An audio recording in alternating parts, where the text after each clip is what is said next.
Members, let's go to the next order. I'll come back to communication in a little while. Call out the next order. Order number 3, messages. Order number 4, petitions. Order number 5, papers. Majority Leader.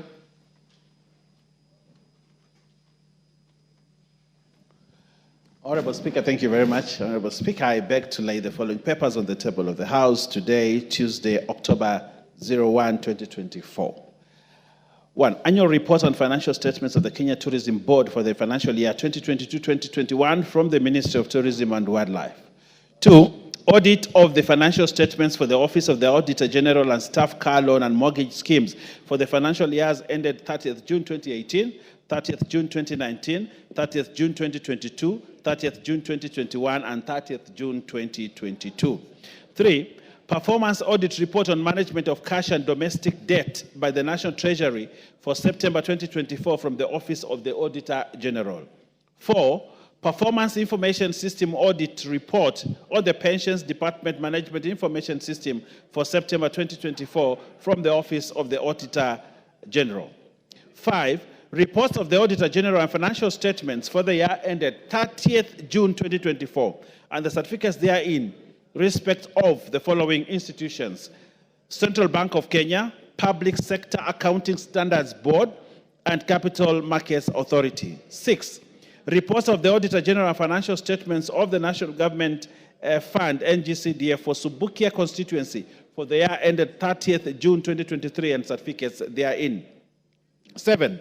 Report to Parliament on all new loans contracted by Government of Kenya from 1st May 2023 to 31st August 2024 from the National Treasury and Economic Planning. And finally, Honorable Speaker, annual performance report for the Micro, Small and Medium Enterprises MSMEs Credit Guarantee Scheme for the period from 1st July 2023 to 30th June 2024 from the National Treasury and Economic Planning. I thank you, Honorable Speaker, and I beg to lay. Leader of Delegation, the Honorable Gladys J. Boss, MGH, Deputy Speaker. You have a paper to lay? Go ahead. Apologies, give me a minute. They're bringing it from my office. Okay. Next order.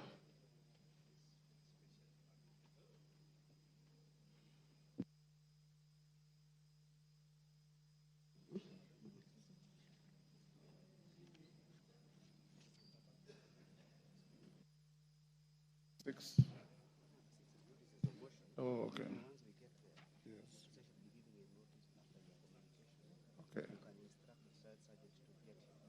Yes.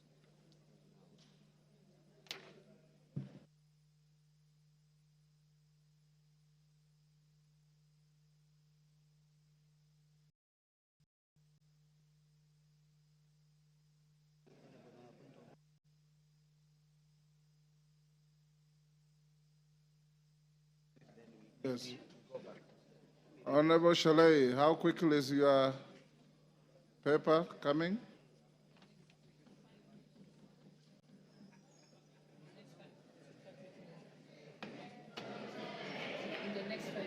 Okay. Okay, go back to members on their feet, take your seats.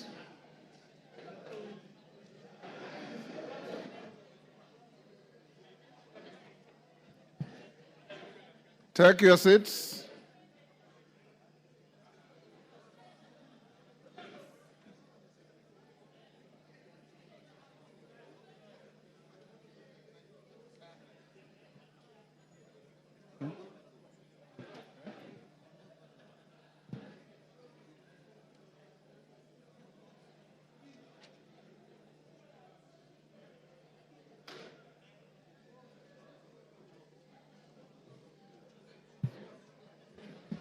Order, honorable members. Done. Honorable members, I have a second communication to make. Honorable members, I have a communication on a notice of motion for proposed removal from office by impeachment of His Excellency Gachagua, EGH, as the Deputy President of the Republic of Kenya. Honorable members, pursuant to Article 151B of the Constitution and Standing Orders 64 and 65, I wish to notify the House that I'm in receipt of a notice of a special motion dated Thursday, 26 September 2024, and received on Friday, 27 September 2024, from the member for Kibwezi West, the Honorable Ekomas Mwengi Mutuse MP. The Honorable member seeks a resolution of the House for the removal from office by impeachment of His Excellency Rigathi Gachagua, EGH, as the Deputy President of the Republic of Kenya.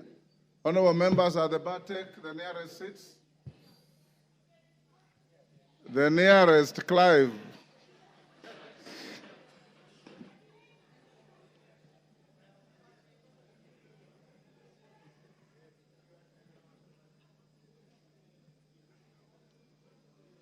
Yusuf, the nearest seat.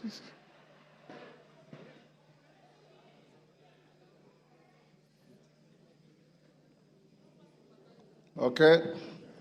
Honorable members, Article 150B, 1B of the Constitution provides as follows, and I quote, "The Deputy President may be removed from office on impeachment, 1, on the ground of a gross violation of a provision of this Constitution or any other law, 2, where there are serious reasons to believe that the Deputy President has committed a crime under national or international law, or 3, for gross misconduct."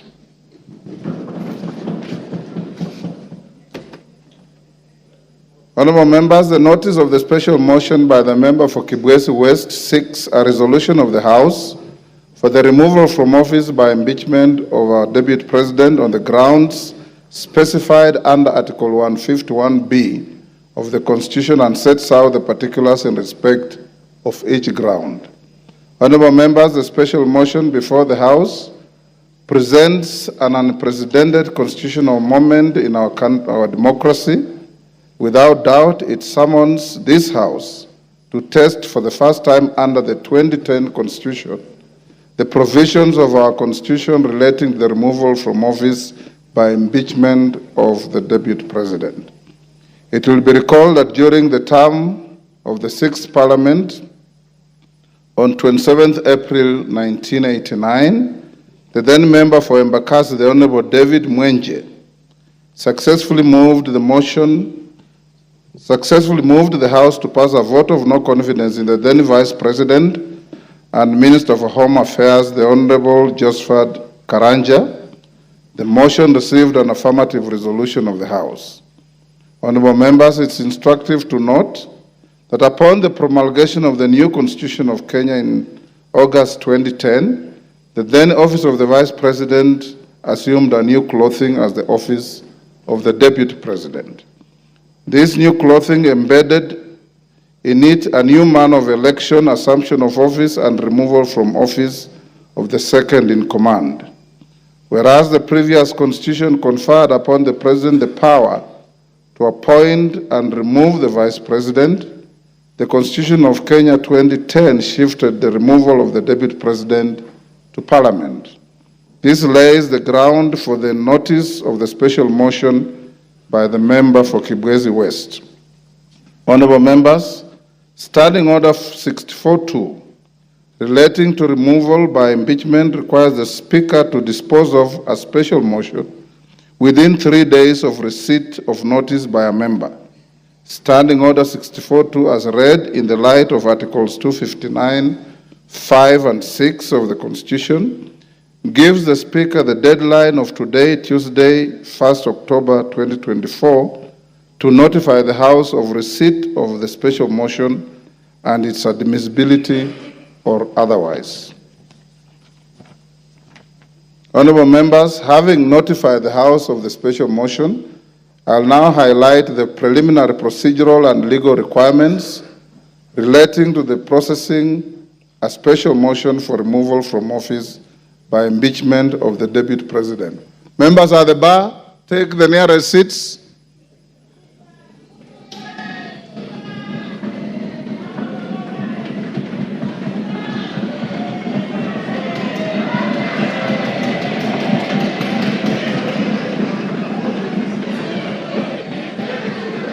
Take the nearest seats. Honorable, take your nearest seats. Order. Order. Order. Wamumbi, take the nearest seat.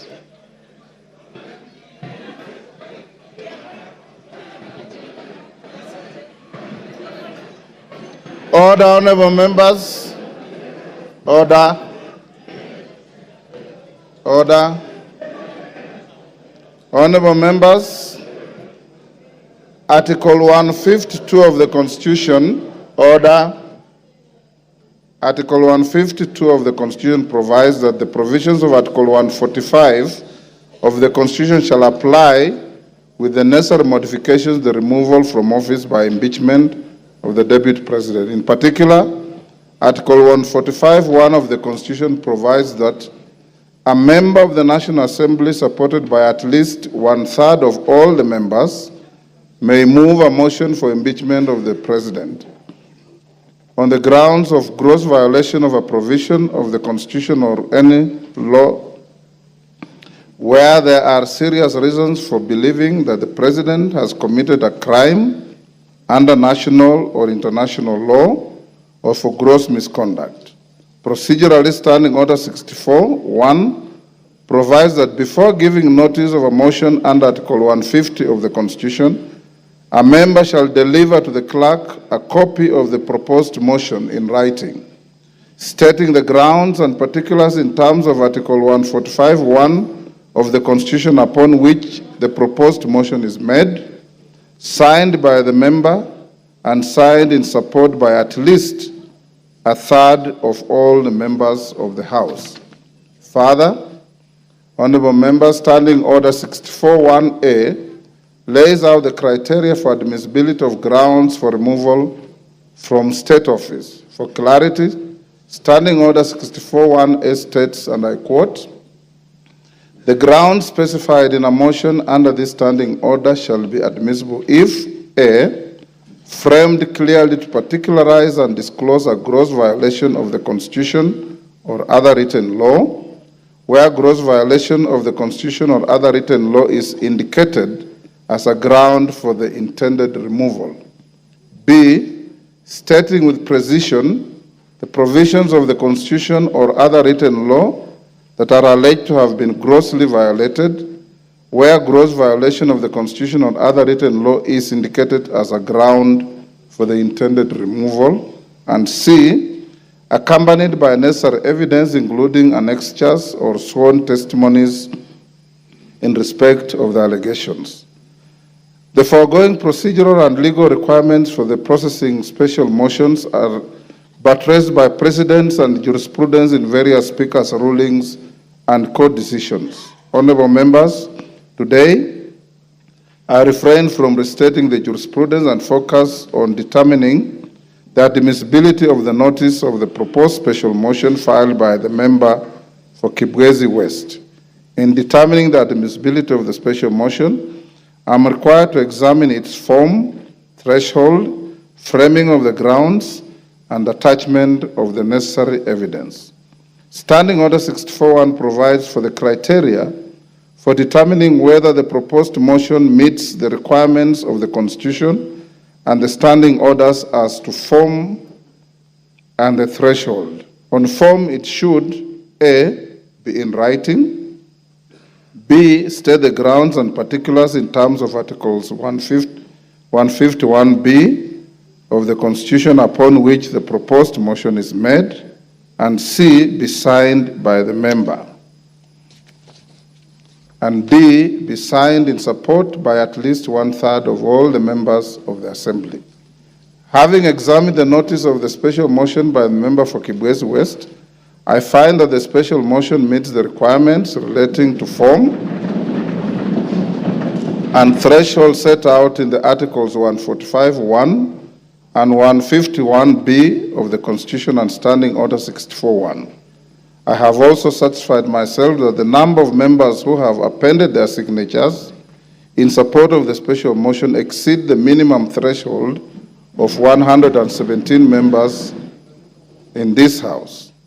Honorable members, with regard to admissibility of the grounds set out in the special motion, I am guided by Standing Order 64(1)A, which provides that the grounds specified in a special motion shall be admissible if A, framed clearly to particularize and disclose a gross violation of the Constitution or other written law, where gross violation of the Constitution or other written law is indicated as a ground for the intended removal.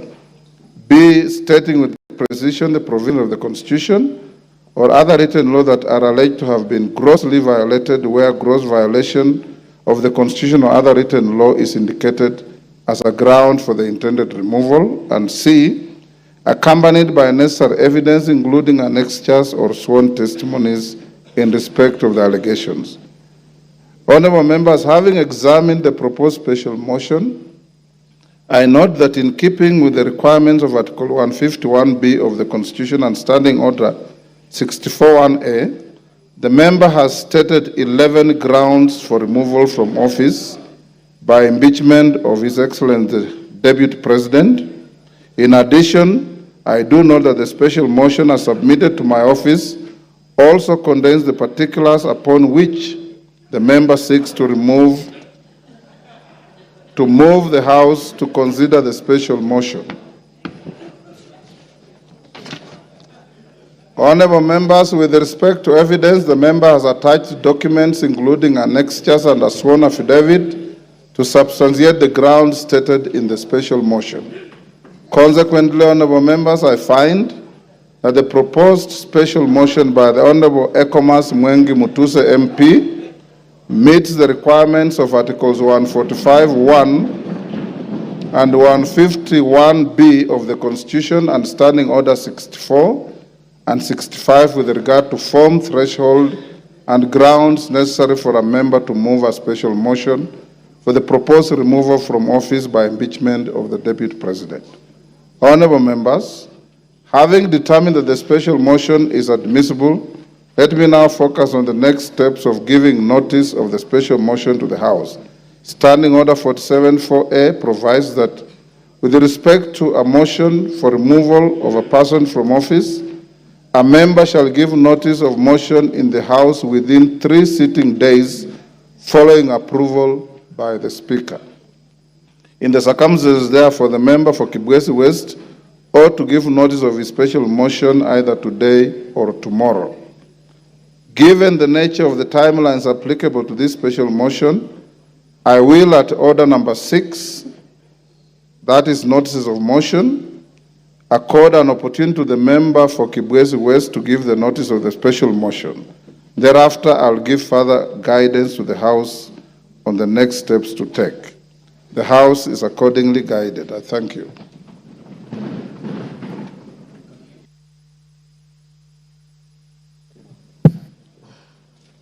Honorable Gladys Boss, are you ready?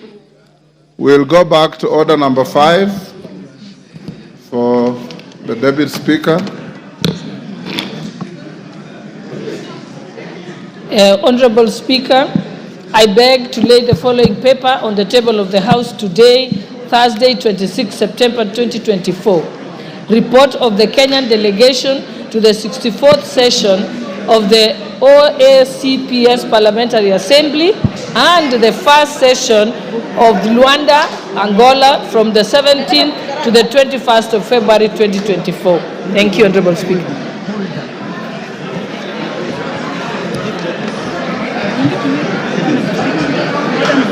Honorable Speaker. Order. Order, honorable members. Order. Member for Budalangi. Order. Take your seats. Order.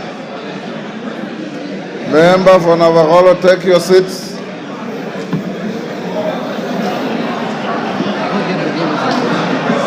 Order, honorable members, order. Order number 6, Honorable Sholay. Order number 6, notices of motion. Honorable Speaker, I beg to give notice of the following motion.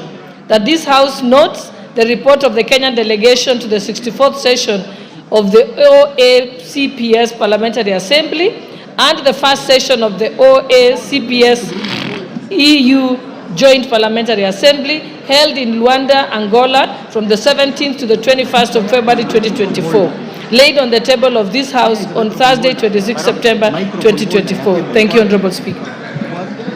The Honorable Mutuse.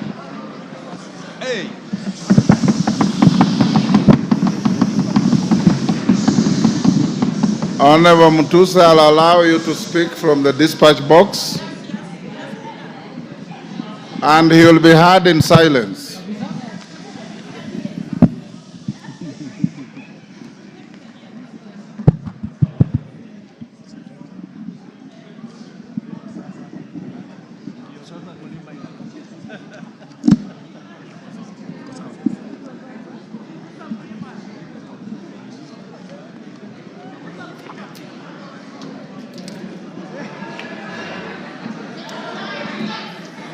Thank you.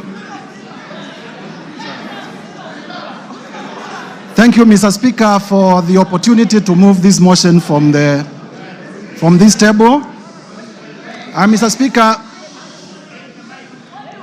this is an historical moment, and therefore, with your permission and honorable members, Mr. Speaker, allow me to proceed to give notice of the following motion. Mr. Speaker, sir, honorable members, I beg to give notice of the following special motion as follows. Mr. Speaker, pursuant to the provisions of Article 150, Sub-Article 1B and Sub-Article 2 of the same, read together with Article 145 of the Constitution of Kenya that we passed in 2010, and as read together with our standing orders number 64 and 65 of the standing orders of the National Assembly, the Assembly of the Republic of Kenya. This Honorable House resolves to remove from office, by way of impeachment, His Excellency Rigathi Gachagua, EGH, the current Deputy President of the Republic of Kenya. Mr. Speaker, sir, and honorable members, this special motion was lodged with the Clerk of the National Assembly on the 27th September 2024 and contains 11 grounds for impeachment. Mr. Speaker, in compliance with the law, as stated earlier, the grounds are concise, precise, are particularized in the motion, and this is a motion, and are supported by cogent, convincing, persuasive, evidentiary material in the nature of documents, affidavits, and electronic evidence. Mr. Speaker, I will also be presenting live witnesses, viva voce evidence, who will testify to corroborate the evidence that we have adduced in support of the grounds of impeachment. Mr. Speaker, honorable members, in the interest of the time allocated, I am not able to go clause by clause, sentence by sentence, paragraph by paragraph, because as you notice, the grounds themselves constitute about 42 pages, and with the rest of the material, we have about nearly 100 pages. And therefore, Mr. Speaker, with your guidance, allow me to summarize the 11 grounds as follows. Generally, Mr. Speaker, as members will realize, the particulars of these grounds are that His Excellency Rigathi Gachagua has engaged himself in acts of omission and commission that constitute offenses under our Constitution, offenses under international law, and offenses under our own statutes. On ground one, Mr. Speaker, we will be demonstrating before this House that His Excellency Rigathi Gachagua has grossly violated Articles 10(2)(1)(a), 10(2)(b) and (c), Articles 27(4), Article 73(1)(a) and 2(b), Article 75(1)(c), and Article 129, Subarticle 2 of the Constitution of Kenya, as well as Articles 147(1), as read with Article 131(2)(c) and (d) of the Constitution of Kenya. And when the time comes, Mr. Speaker, I will be laying detail, article by article, to show the violations. On ground number 2, Mr. Speaker and honorable members, at the opportune time, I will demonstrate to Kenyans that His Excellency Rigathi Gachagua has violated Article 147(1) of the Constitution and Article 152(1) of the Constitution of Kenya, the most progressive constitution in Africa.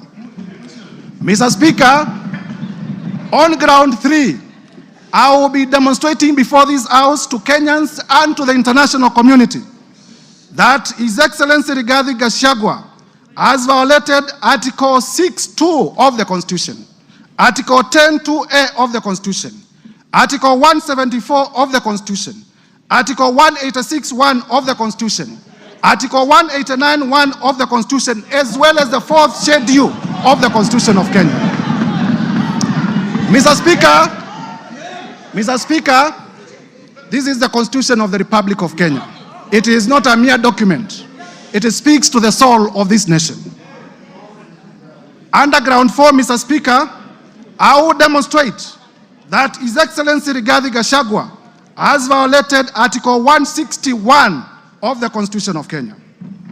I will further demonstrate under ground 5 that His Excellency Rigathi Gachagua, the Deputy President, the current Deputy President of the Republic of Kenya, has grossly violated Article 3(1) as read together with Article 148(5)(a) of the Constitution.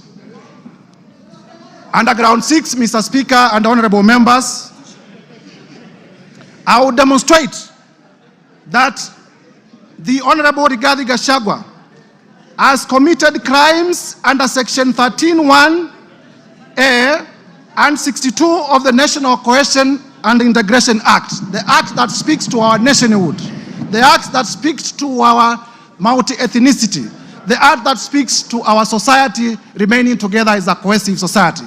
And I will demonstrate with videos, I will demonstrate with affidavits, I will demonstrate with documents that the man holding the office of the Deputy President has violated the same law that he swore to protect in his own oath of office. Under ground 7, Mr. Speaker, I will demonstrate before this House that His Excellency Rigathi Gachagua has committed crimes under Sections 45(1), Section 46, Section 47(a)(3), Section 48(1) of the Anti-Corruption and Economic Crimes Act. Anti-Corruption, Mr. Speaker, honorable members, Anti-Corruption and Economic Crimes Act, by using his office to unjustly enrich himself, by using his office to acquire within 2 months properties well beyond 55.2 billion. And Mr. Speaker, I will demonstrate before this House that during the presidential debate, if I may be listened to, Mr. Speaker, that during the presidential debate, His Excellency Rigathi Gachagua did declare that he was worth 800 million. We are aware that he's paid slightly over 1 billion, meaning that for the last 2 years, the much he could have accumulated justly is about 24 million. But I will demonstrate before Kenyans that he has properties to himself, the ones that I was able to get in my time of research, worth 5.2 billion Kenya shillings. This is what we call unexplained assets, and we must slay the dragon of corruption from the highest office. Mr. Speaker, under the same ground, I will also be demonstrating, this is ground number 7, that His Excellency Rigathi Gachagua has violated Sections 2, 3, 4, and 7 of the Proceeds of Crime and Money Laundering Act. Mr. Speaker, you are aware that the Proceeds of Crime and Money Laundering Act is one of those laws pursuant to Section 2 of the Constitution of Kenya that we domesticated because of our international obligations about money laundering. And therefore, by proving the same, I will also be demonstrating before Kenyans that His Excellency Rigathi Gachagua has committed international crimes. Under Ground 8, Mr. Speaker, I will demonstrate that the Deputy President of the Republic of Kenya has committed crimes under Section 132 of the Penal Code and Section 29 of the Leadership and Integrity Act. And honorable members will realize that the Leadership and Integrity Act is the law that was enacted by this Parliament, none other than this Parliament, to give effect to Chapter 6 on leadership and integrity of the Constitution. Under Ground 9, I will be able to show, and Mr. Speaker, when we get to this ground, the ground of gross misconduct, I will be able to speak to the House in a very clear manner as to what constitutes gross misconduct as interpreted by our own courts. And I will be able to show that the person of the Deputy President is a bully. The person of the Deputy President has been threatening public officials. The person of the Deputy President has carried himself in a manner that brings disrespect to the office that he holds, and therefore has grossly misconducted himself. Under Ground 10, Mr. Speaker, I will also specifically demonstrate that the person of the Deputy President has committed the offense of gross misconduct in the manner of insubordination, insubordinating the presidency and the Kenyan state. The Kenyan state is our soul, and if you insubordinate the state, you are not worth being a state officer. Lastly, Mr. Speaker, under Ground 11, with your permission, when the time comes, I will also demonstrate, honorable members, if we may be listened to, I will also demonstrate that specifically the Honorable Rigathi Gachagua has committed crimes of gross misconduct, as I had earlier alluded to, in terms of bullying and threatening public officers. Mr. Speaker, in compliance with the provisions of Articles 145(1) of the Constitution, as read together with the National Assembly Standing Order number 65, honorable members, if you may listen, this is important. A total, Mr. Speaker, a total of 201 members of this National Assembly have graciously appended their signatures in support of this motion. 291 members. Mr. Speaker, it will be remembered, Mr. Speaker, it will be remembered that at this stage of moving the motion, the requirement of the law is that the motion should be supported by 1/3, translating to about 117 members. However, Mr. Speaker, we have 291. I therefore wish to thank my colleague members of Parliament for supporting this motion to over 83%, way beyond the required threshold of two-thirds, which is 67%, that is required at the next stage of voting for this motion. So, Mr. Speaker, there are times when we used to say this is an open and shut case. Mr. Speaker, sir, as a requirement of our standing orders, please allow me to read the names of the members who have signed in support of this motion.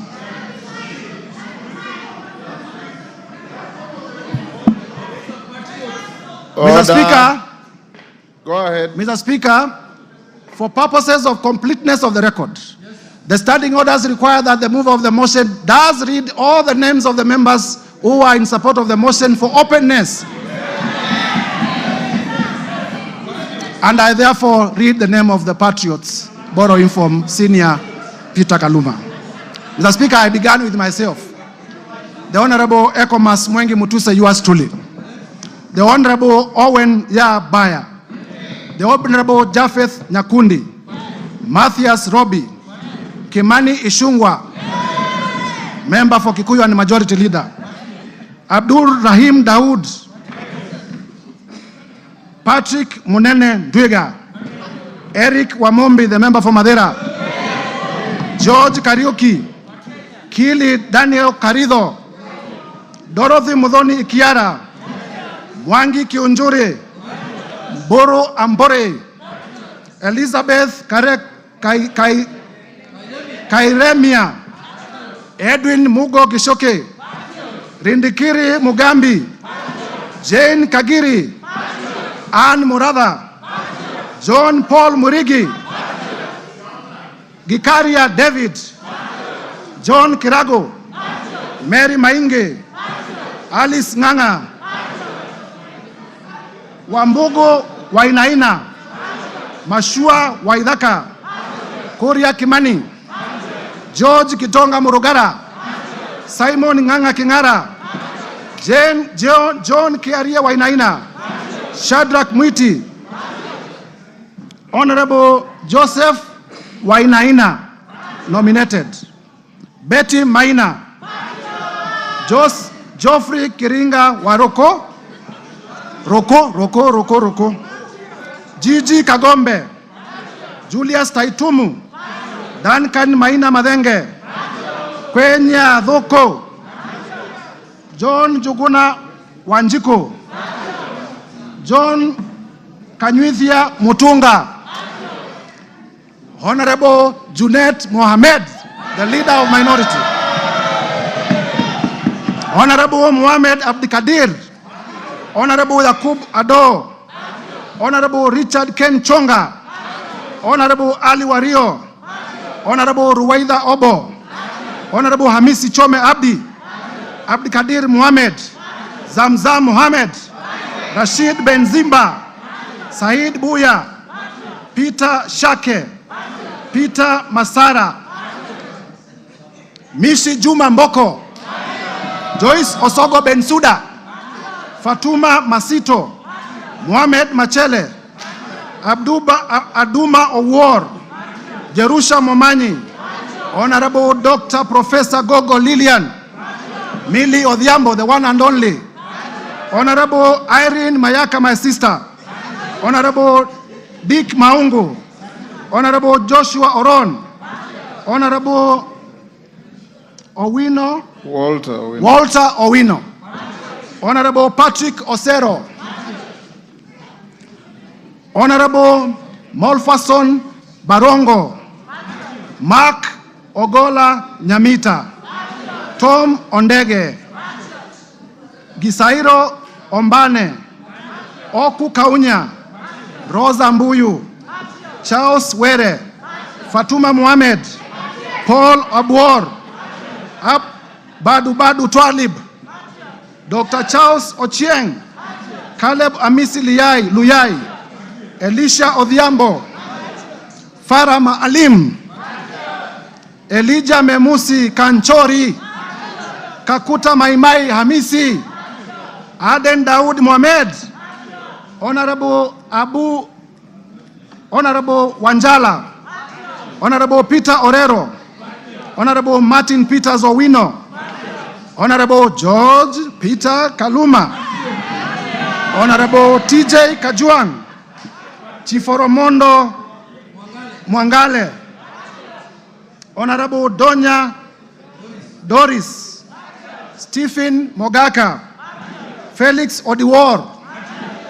Geoffrey Odanga. Honorable Tim Wanyonyi. Honorable Christine Ombaka. Honorable Hussein Weitan. Honorable George Aladwa. Joseph Oyula. John Bwire. Omar Mwinyi. Catherine Omanyo. Danson Mwashako of Wiper Party. Innocent Mugabe. Charles Nguna Mwingi West of Wiper Party. Honorable Elsie Muhanda. Honorable J.L. Sunguli of Kilgoris. Honorable Udgun Siad. Honorable Dr. John Ariko. Honorable Tindi Mwale. Otiende Amolo Senior Counsel. Mr. Speaker, the House takes notice that Honorable Otiende Amolo is one of the makers of the Constitution that we are implementing. Honorable Christopher Aseka. Honorable Paul Ekwon Nabuin. Honorable Nicholas Gikor of Turkana East. Honorable Yusuf Mohammed. Honorable Abdgadir Hussein Mohammed. James Koyo. Sarah Paulata Korere. Honorable Umker Arun Mohammed. Honorable John Nikal. James. Yes, my sincere apologies. For the correctness of the record, this is Honorable Dr. Professor James Nikal, the member for Seme. Honorable Daniel Manduku. Honorable Mohamed Ado. Honorable Wario Guyo. Honorable Paul Katana. Maurice Kakai Bisau. Emmanuel Wangwe. Bernard Shinyali. My friend Nabi Nabwera. Patrick Makau Kingola of the Wiper Party Mavoko constituency. And Commissioner of the Public Parliamentary Service Commission. Very able, voted by members of this House. I thank you in a special way, my senior brother. Honorable Shakil Shabil Hamed. Honorable Aden Kainan. Honorable Dr. Aden Kainan. Honorable Fatuma Jeno. Jeho. Honorable Amina Munyazi Laura. Honorable Gertrude Mbeyo. Honorable Adipo Akwome. Mr. Speaker, if you allow me, I can have a sip of my water. Go ahead.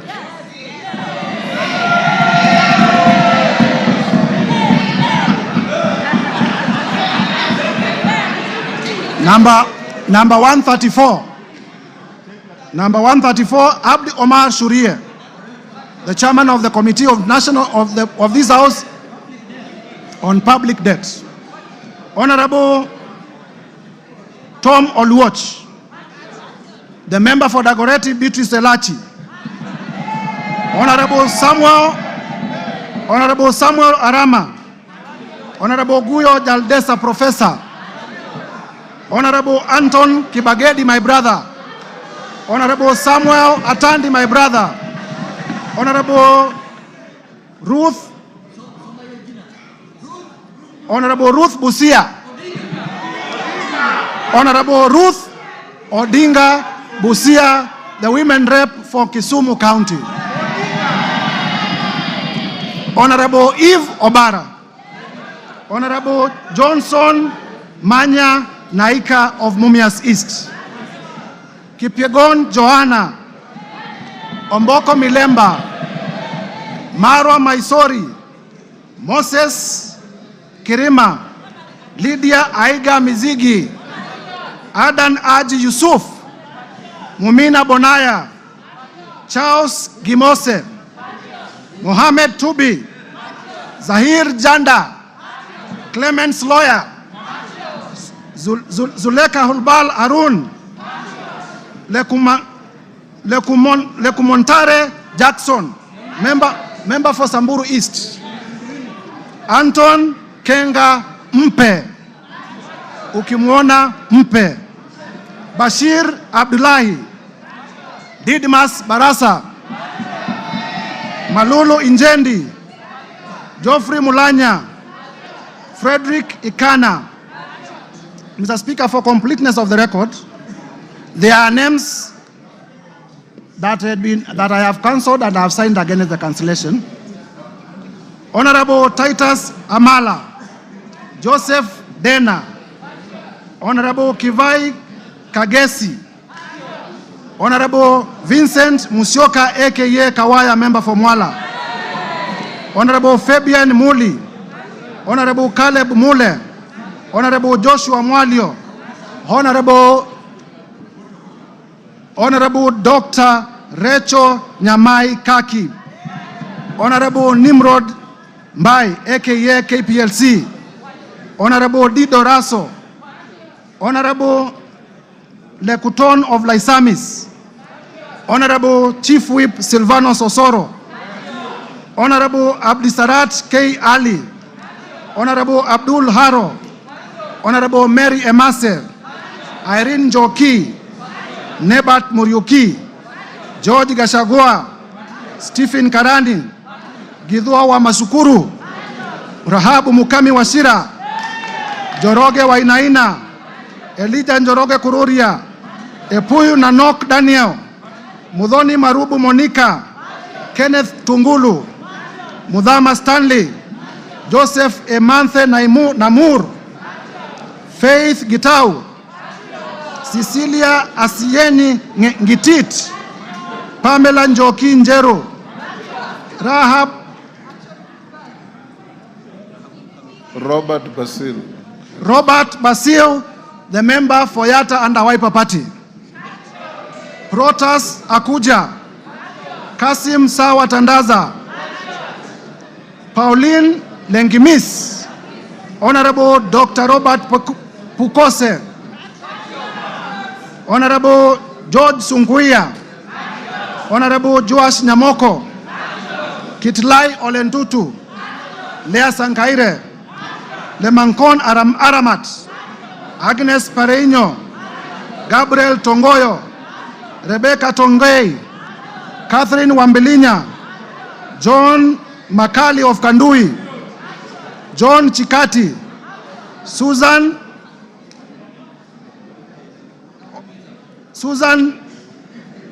of Tharaka Nithi, the women rep for Tharaka Nithi County, Mburu Kahangara, Geoffrey Wandeto, Ronald Karauri, Jackson Koech,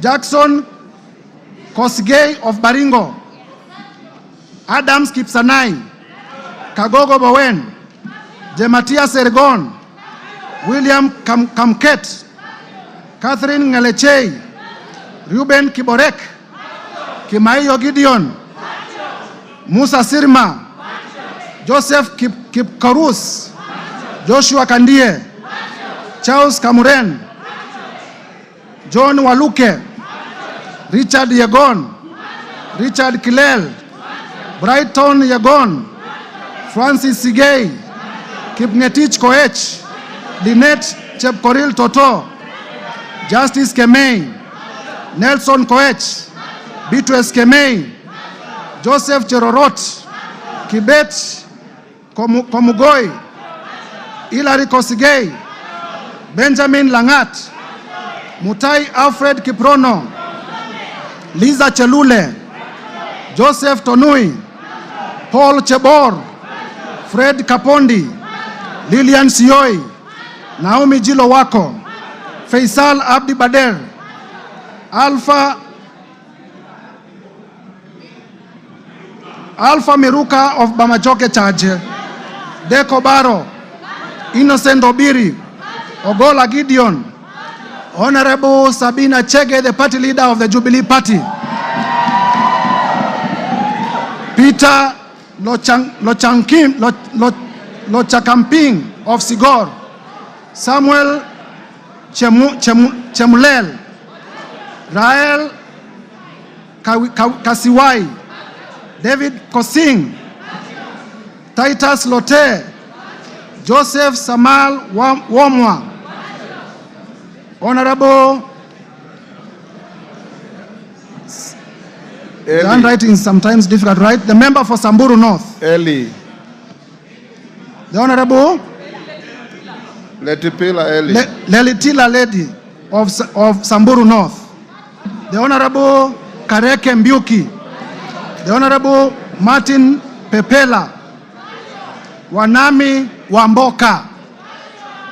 David Ochieng. Ferdinand Kevin Wanyonyi. Gladys Boss Chepkosgei Sholei, the women rep for Sinigishu and my former teacher. Paul Kipchil Biego, Marianne Kitani, Samuel Kiprono Chepkonga, Janet Sitienei, Muge Kosgei Cynthia, Joses Kosgei Lelmengit, David Kiplagat, Julius Kipibiwot, Julius K. Ruto, Bernard Kitur, Phyllis Barto, Professor, Oscar K. Sudi, Engineer Oscar Sudi, Dan Wanyama, Honorable Dr. Adagala Beatrice, Amina Dika, Abdi Ali Abdi, Hussein Abdi Bare, Gonzi Rai, Ibrahim Abdi Sanei, Honorable Ker Kasim, Honorable Salah Farah, Karoli Omondi, Robert Gishimu, Michael Mushira, Jared Okello. Jared Okello is my last name, making a total of 291 members. Mr. Speaker. Yes, wind up. Honorable members, as we wind up, as I alluded earlier, I presented to the Clerk of the National Assembly, and this afternoon, I'm laying on the table of the House the following documents.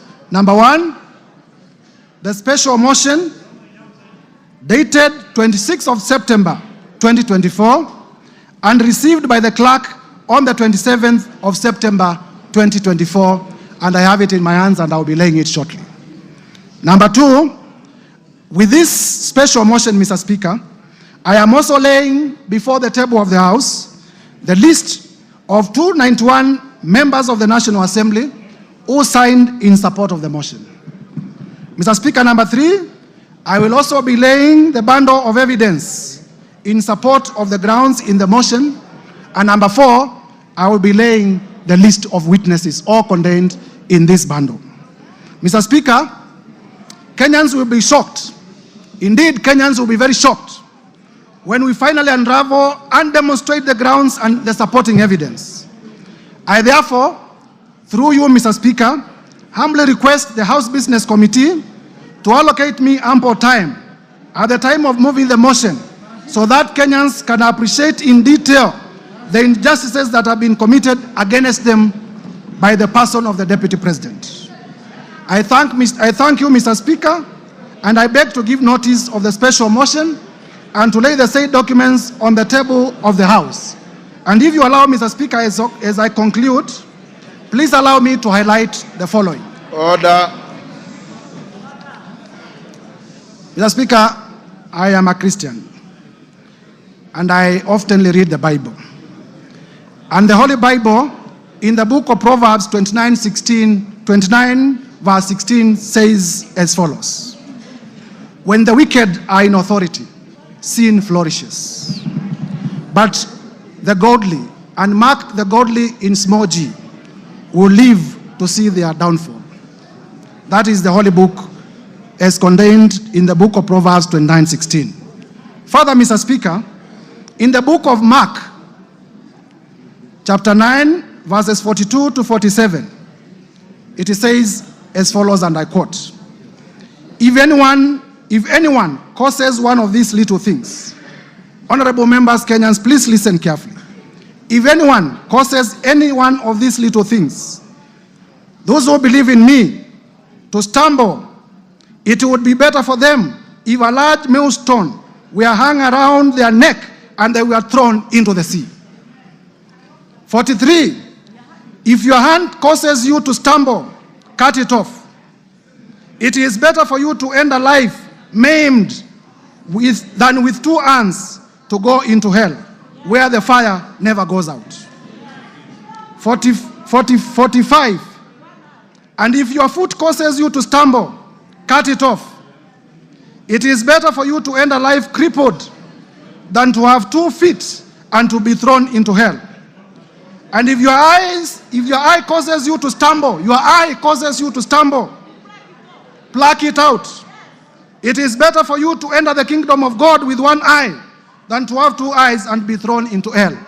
Mr. Speaker, if Kenyans cannot get services because of Deputy President Gachagua, we'll be pleading, pluck him out from government. Mr. Speaker, honorable members, it is my belief that these two quoted verses are also true to the Quran and to other holy books. Turning now to our own jurisprudence. Honorable members, because many of us are political practitioners, even those who are not lawyers, would remember that in nullifying... Order, Mtuse, you are giving a notice of motion, you are not debating the motion. Yes, I'm finishing. Yes. I'm finishing. In nullifying the 2017 presidential elections, His Lordship, the Chief Justice Emeritus, the Honorable David Maraga, pronounced himself in the following words: "The greatness of any nation lies in its fidelity to the Constitution and adherence to the rule of law, and above all, respect to God."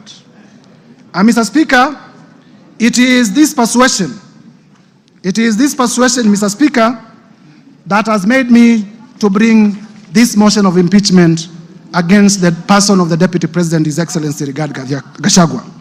For the record, and Kenyans, listen, I have no grudge, I have no malice, I have no ill will, I have no personal vendetta against His Excellency Rigathi Gachagua. I am just doing my duty as a citizen of the Republic of Kenya and executing my mandate as a member of this House as mandated under the Constitution to bring this motion. I will therefore, Mr. Speaker, with your permission, lay the documents before the House and beg to give notice of the motion. I thank you, Mr. Speaker. Hand over the documents to the clerk.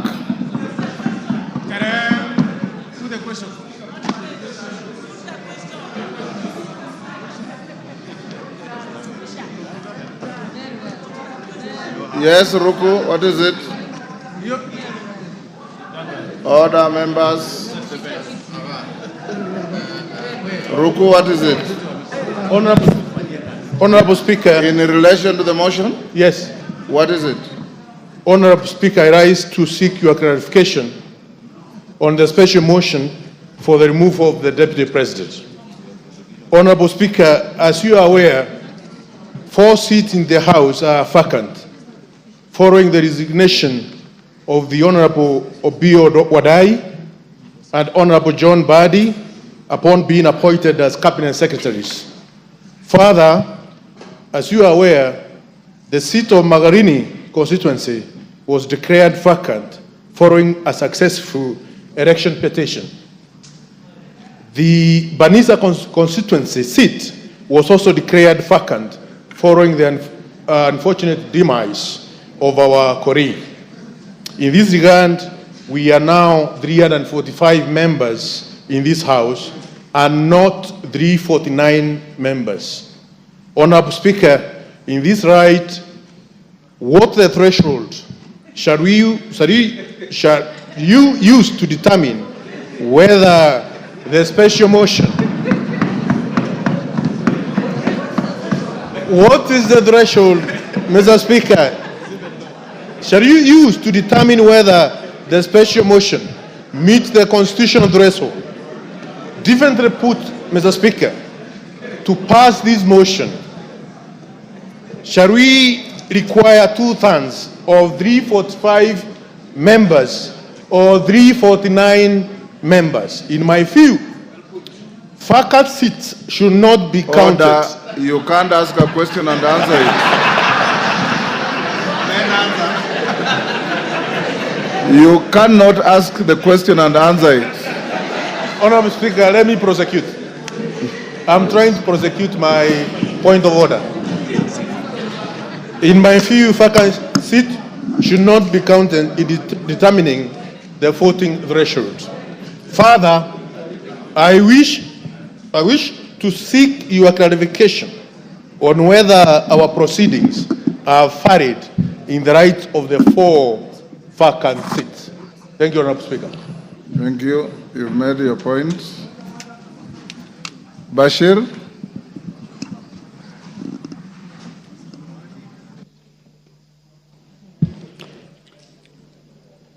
Honorable Speaker, Article 145 and 150 of the Constitution provides for removal of the Deputy President. Our standing order goes to great length on the same to explain the procedure for removal of the Deputy President, as stipulated under Standing Orders 64 and 65. Honorable Speaker, what is clear from reading of Articles 145 and 150 of the Constitution is that the role of this House is just to pass the resolution as to whether the Deputy President shall be impeached or not. It is the exclusive role of the Senate to conduct the trial process. Simply put, we are the initiators and the Senate will be the trial house. Honorable Speaker, consequently, I seek your guidance on whether it is necessary to invite the Deputy President to this House in terms of the right to be heard, noting we have nothing to do with the real process. In my view, the Deputy President shall be required to appear before the Senate, but nevertheless, I seek your indulgence on this matter. Thank you, Honorable Speaker.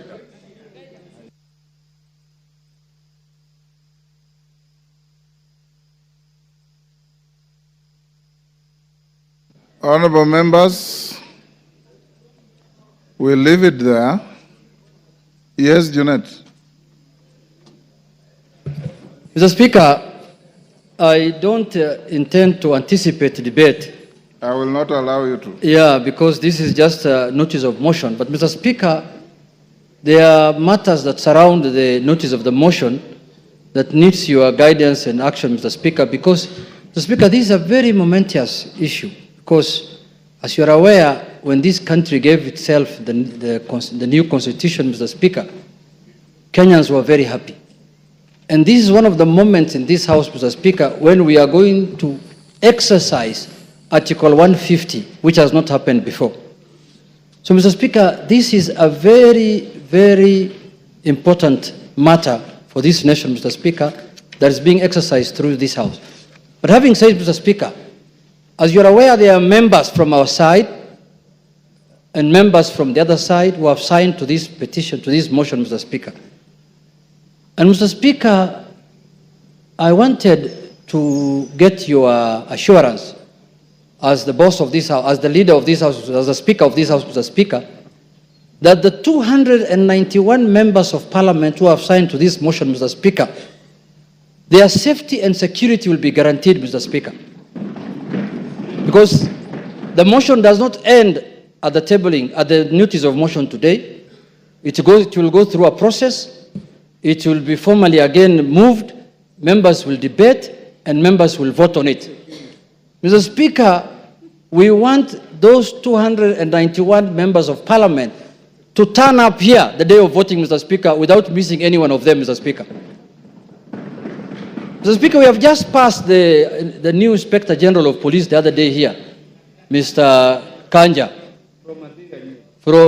Not really.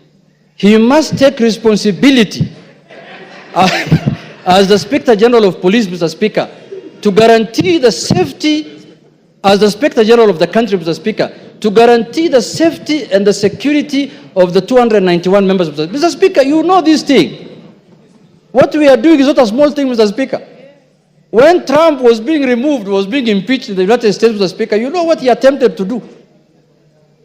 And what can happen here, you know, Mr. Speaker. And let us not fight, let us not begrudge anyone, because what the House is doing is constitutional, because the House is just exercising its mandate. It's not doing anything outside the Constitution. There is nothing unconstitutional that's happening in this House, Mr. Speaker. You can impeach a cabinet secretary, you can impeach a deputy president, you can impeach the president if you wish so. So, Mr. Speaker, this is an exercise that is given to us by the Constitution. So, Mr. Speaker, you've made your point. I have made my point, but I conclude by saying this, Mr. Speaker. That, Mr. Speaker, when we were elected, Mr. Speaker, as members of Parliament, we became the staff of the Parliamentary Service Commission. Each member here, Mr. Speaker, their employer, they are employees of the Parliamentary Service Commission, which you are the chairman, Mr. Speaker. So, Mr. Speaker, I have spoken on behalf of the members, because when they were signing, that is what they told me, Mr. Speaker, as the minority leader. They told me, we are in support of this thing, we are really ready to move, but we want things done legally and procedurally and within the Constitution, inside Parliament and outside Parliament. Thank you, Mr. Speaker. Thank you. I don't want to open debate. Yes, Whip, what's your point of order? Honorable Speaker, I also seek your guidance and indulgence on the notice of motion that has just been tabled here today, because we all agree that post-2010 Constitution, this is unprecedented. In as much as it happened years back, this is very new, post-2010 Constitution, and we will need a bit of some guidance. Ordinarily, Honorable Speaker, any motion that is brought before this House and that is of public interest goes through the entire process, including public participation, Honorable Speaker. I need to seek your guidance and indulgence on the place for public participation as far as this notice of motion is concerned. Because looking at the jurisprudence that has been made by the courts and the lower legislative arm, which is the county assemblies, on the impeachment of the governors and deputy governors, Honorable Speaker, you'll realize and notice that many impeached governors or their deputies challenge their impeachment based on the process of public participation, Honorable Speaker. This is unprecedented, and of course it's my view that to replicate the same, to what happens on the impeachment of governors and deputy governors, and they invoke the element of public participation across the country. You've made your point. Thank you, sir. Yes, Majority Leader. Before you, Majority Leader, Farah has been raising his hand. I'll give you 1 minute, Farah. Mr. Speaker, I also join the other colleagues in this, but I've just one very important, most important in this country to raise. Not only do we have to protect the lives of 291 members of parliament who have appended their signature there, we must also protect the system. The IG must protect our president to the hilt. Because you know the kind of a constitution we have. Any reckless thug can decide to change the course of history if, God forbid, anything were to happen to our president. You get my point? And there are people who we have been so worried lately, I get the feeling that they can even have the capacity to plan something like that. Let us make sure this information goes out. Our president must be protected to the hilt until this motion is over. Because if, God forbid, anything were to happen, then we have something much bigger to worry about. Thank you. And those guys are... You're the last on that. Thank you, Honorable Speaker. Honorable Speaker, if you will indulge me, I'll add something on security. But before that is on Standing Order 85, Honorable Speaker. 85-2, which, Honorable Speaker, would beg, even as you guide members, that members listen, that it shall be out of order to anticipate the debate of a motion of which notice has been given by discussion upon a substantive motion or amendment and all that is said in the standing orders, Honorable Speaker. And I say this, Honorable Speaker, because I know we are in an open and transparent society, and many of us will be invited to media stations to discuss this impeachment motion which notice has been given today. Just to caution members that it will be completely out of order to discuss the substance of the motion in media stations before debate, as is contained in our standing orders. So when we're invited to media stations, maybe we be guarded in what we discuss, so that we do not go into the substance of the motion until we are done with debate. After debate, Honorable Speaker, we are all at liberty to discuss, and that includes, Honorable Speaker, both those who have appended their signatures, like myself, and the other few who have not appended their signatures, Honorable Speaker. The 58 members who have not appended their signatures. Honorable Speaker, just to add on to what the Honorable Farah and Honorable Junet have said, Honorable Speaker, the security of members of parliament is paramount. And Honorable Speaker, I say that looking at you because you know on the 25th of June this year, Honorable Speaker, none other than yourself, you were a target, and you know that. And not a target for harm, but a target for elimination based on the position you hold as Speaker and the ranking order should anything happen to the President or the Deputy President, Honorable Speaker. Honorable Speaker, I want to beg that you take with a little more weight the issues raised by Honorable Junet and Honorable Farah Maalim, because, Honorable Speaker, we have seen it on social media. We have been told by certain quarters that before March of 2025, they say bendera itapepea mlingoti nusu. Honorable Speaker, these are weighty issues. And I hear what the Honorable Farah Maalim is saying on the security of the President, and we have no business to advise the Inspector General and the Director of the National Intelligence Service on what to do. But for members of this House, all the 349 of them, Honorable Speaker, you must direct the Inspector General of Police, who was approved by this House less than a month ago, to ensure that when this House is sitting within the precincts of Parliament and even outside and including committees of this House sitting, Honorable Speaker, members are secured. Thank you. And even in their homes, Honorable Speaker, they are secured.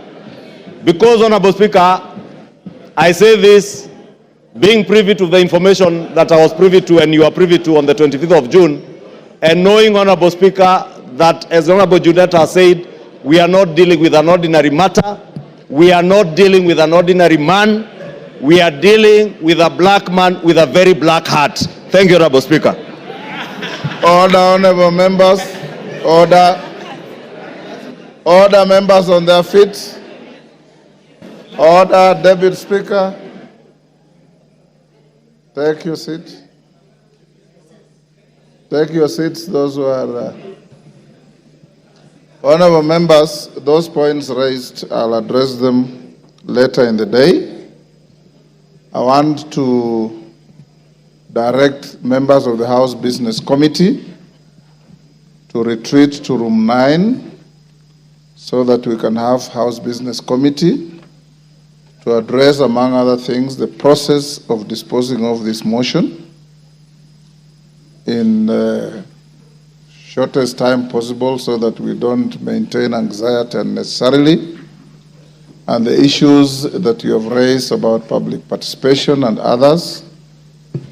So after the House Business Committee, the Speaker will come back to the House at about 5 and give you direction on what we shall do from here going forward. So I'll now direct the Deputy Speaker to come and take the seat so that members of the House Business Committee, Junetta and your team, Ichungo, your team, all troop to room 9 for a meeting immediately. I have closed that chapter, Mshomba. You didn't raise your hand when I was giving people. Yes. That chapter is closed. I'm sorry I didn't see you. Yes. Pardon?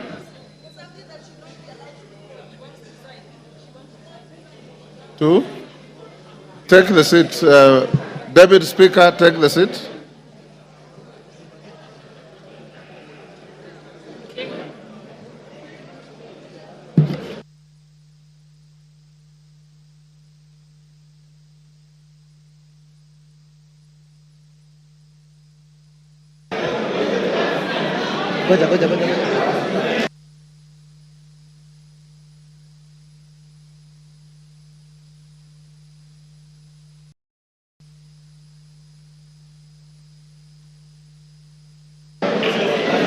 Next order. Order number 7, questions and statements.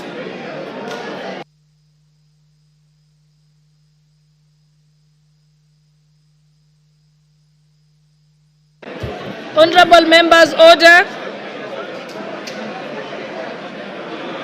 The Honorable Member for Funyula. You have a statement, Honorable Member for Funyula. Honorable. Thank you, Honorable Speaker.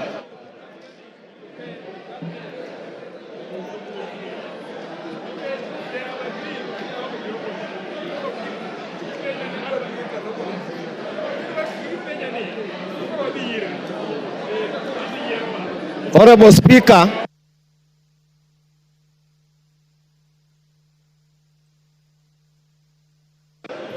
Order, honorable members.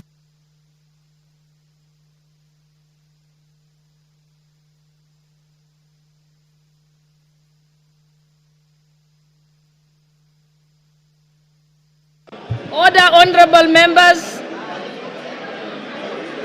Order, honorable members.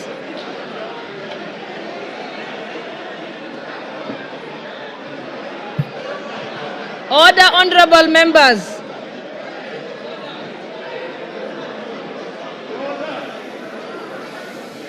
Order, honorable members.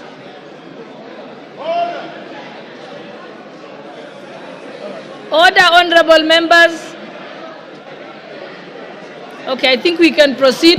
Honorable member for Funyula, let's allow Dr. Pukose to make his statement, then you go next. Honorable Pukose, Chairperson of the Health Committee. Honorable members, please. Thank you, Madam Speaker. Thank you, Madam Speaker. I wish to make a statement on the shift from NHIF to SHIF rollout of the universal health coverage. Honorable Speaker, the Ministry of Health and Social Health Authority is today rolling out the Social Health Authority healthcare services and benefits under the three funds. That is the Primary Health Care Fund, Social Health Insurance Fund, and the Emergency Chronic and Critical Illness Fund established under the Social Health Insurance Act number 16 of 2023 that was enacted by this House almost a year ago. This act is being operationalized by the government. Access to SHA healthcare services and the benefits being offered by SHA is being rolled out today, 1st October 2024. As the chairperson of the Departmental Committee on Health, I rise to give a statement on matters concerning the procurement of the Integrated Health Information Technology System by the Ministry of Health, which has elicited a lot of debate. Honorable Speaker, members of the Departmental Committee on Health have raised concerns regarding the procurement of this system. In response to these concerns, the Ministry of Health was invited to clarify the procurement process and to provide evidence of compliance with the Public Procurement and Asset Disposal Act, CAP 412C. Honorable Speaker, the committee made the following observations from its engagements with the ministry.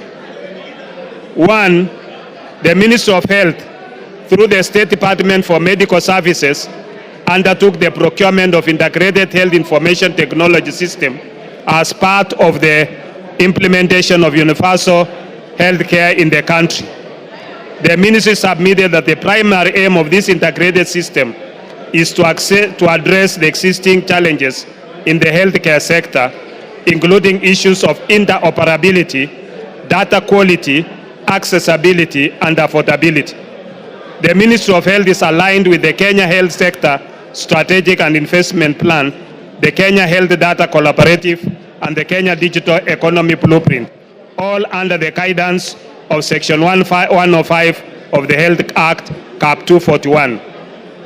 Honorable Speaker, the system procurement involves a contract valued at Kenya shillings 104,808,136,478, set to be executed over a 12-year period. the Ministry of Health has partnered with MS Safaricom PLC as a strategic partner with the procurement conducted under the specially permitted procurement procedure. The procurement covers the development and implementation of integrated health information technology system, including digital health care platforms. The tender is structured in two major cost components. Initial investment by the strategic partners of Kenya shillings 34 billion, 3,483,013 over 2 years, and infrastructure support and maintenance of Kenya shillings 70 billion, 804,653,465 over 10 years. In adherence to Public Procurement and Asset Disposal Act and the tender regulations, the ministry indicated that the procurement process began on 6 June 2023, when the then Cabinet Secretary for Health requested the use of the specially permitted procurement procedure for the medical equipment supply project, healthcare information technology, that's the transition project, and the supply of community health promoters, CHP kits. The National Treasury approved the request on 13 June 2023, subject to conditions regarding the preparation of tender documents that include specifications, conditions of tendering, and contracting and justification for the use of SPPP, detailing the procedure of onboarding the strategic partners. This process was followed by the ministry's compliance and further approvals. The bid documents were issued on 9th May 2024 and closed on 15th May 2024. After the tender evaluation and negotiation, the ministry submitted a draft contract to the Office of the Attorney General for review and necessary advisory in line with Section 134(2) of the PPADA. This section obligates the accounting officer of a procuring entity to seek clearance from the Attorney General before signing contracts of a value exceeding Kenya shillings 5 billion.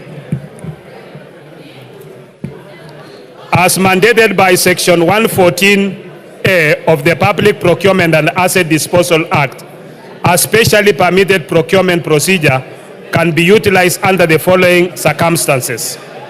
1. A procuring entity may use a procurement procedure specially permitted by the National Treasury.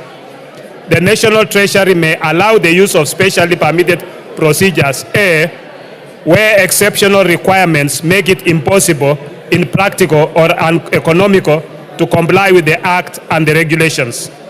B, where the market conditions or behavior do not allow the effective application of the Act and regulations made under the Act. C, for specialized or particular requirements which are regulated or governed by harmonized international standards or practices.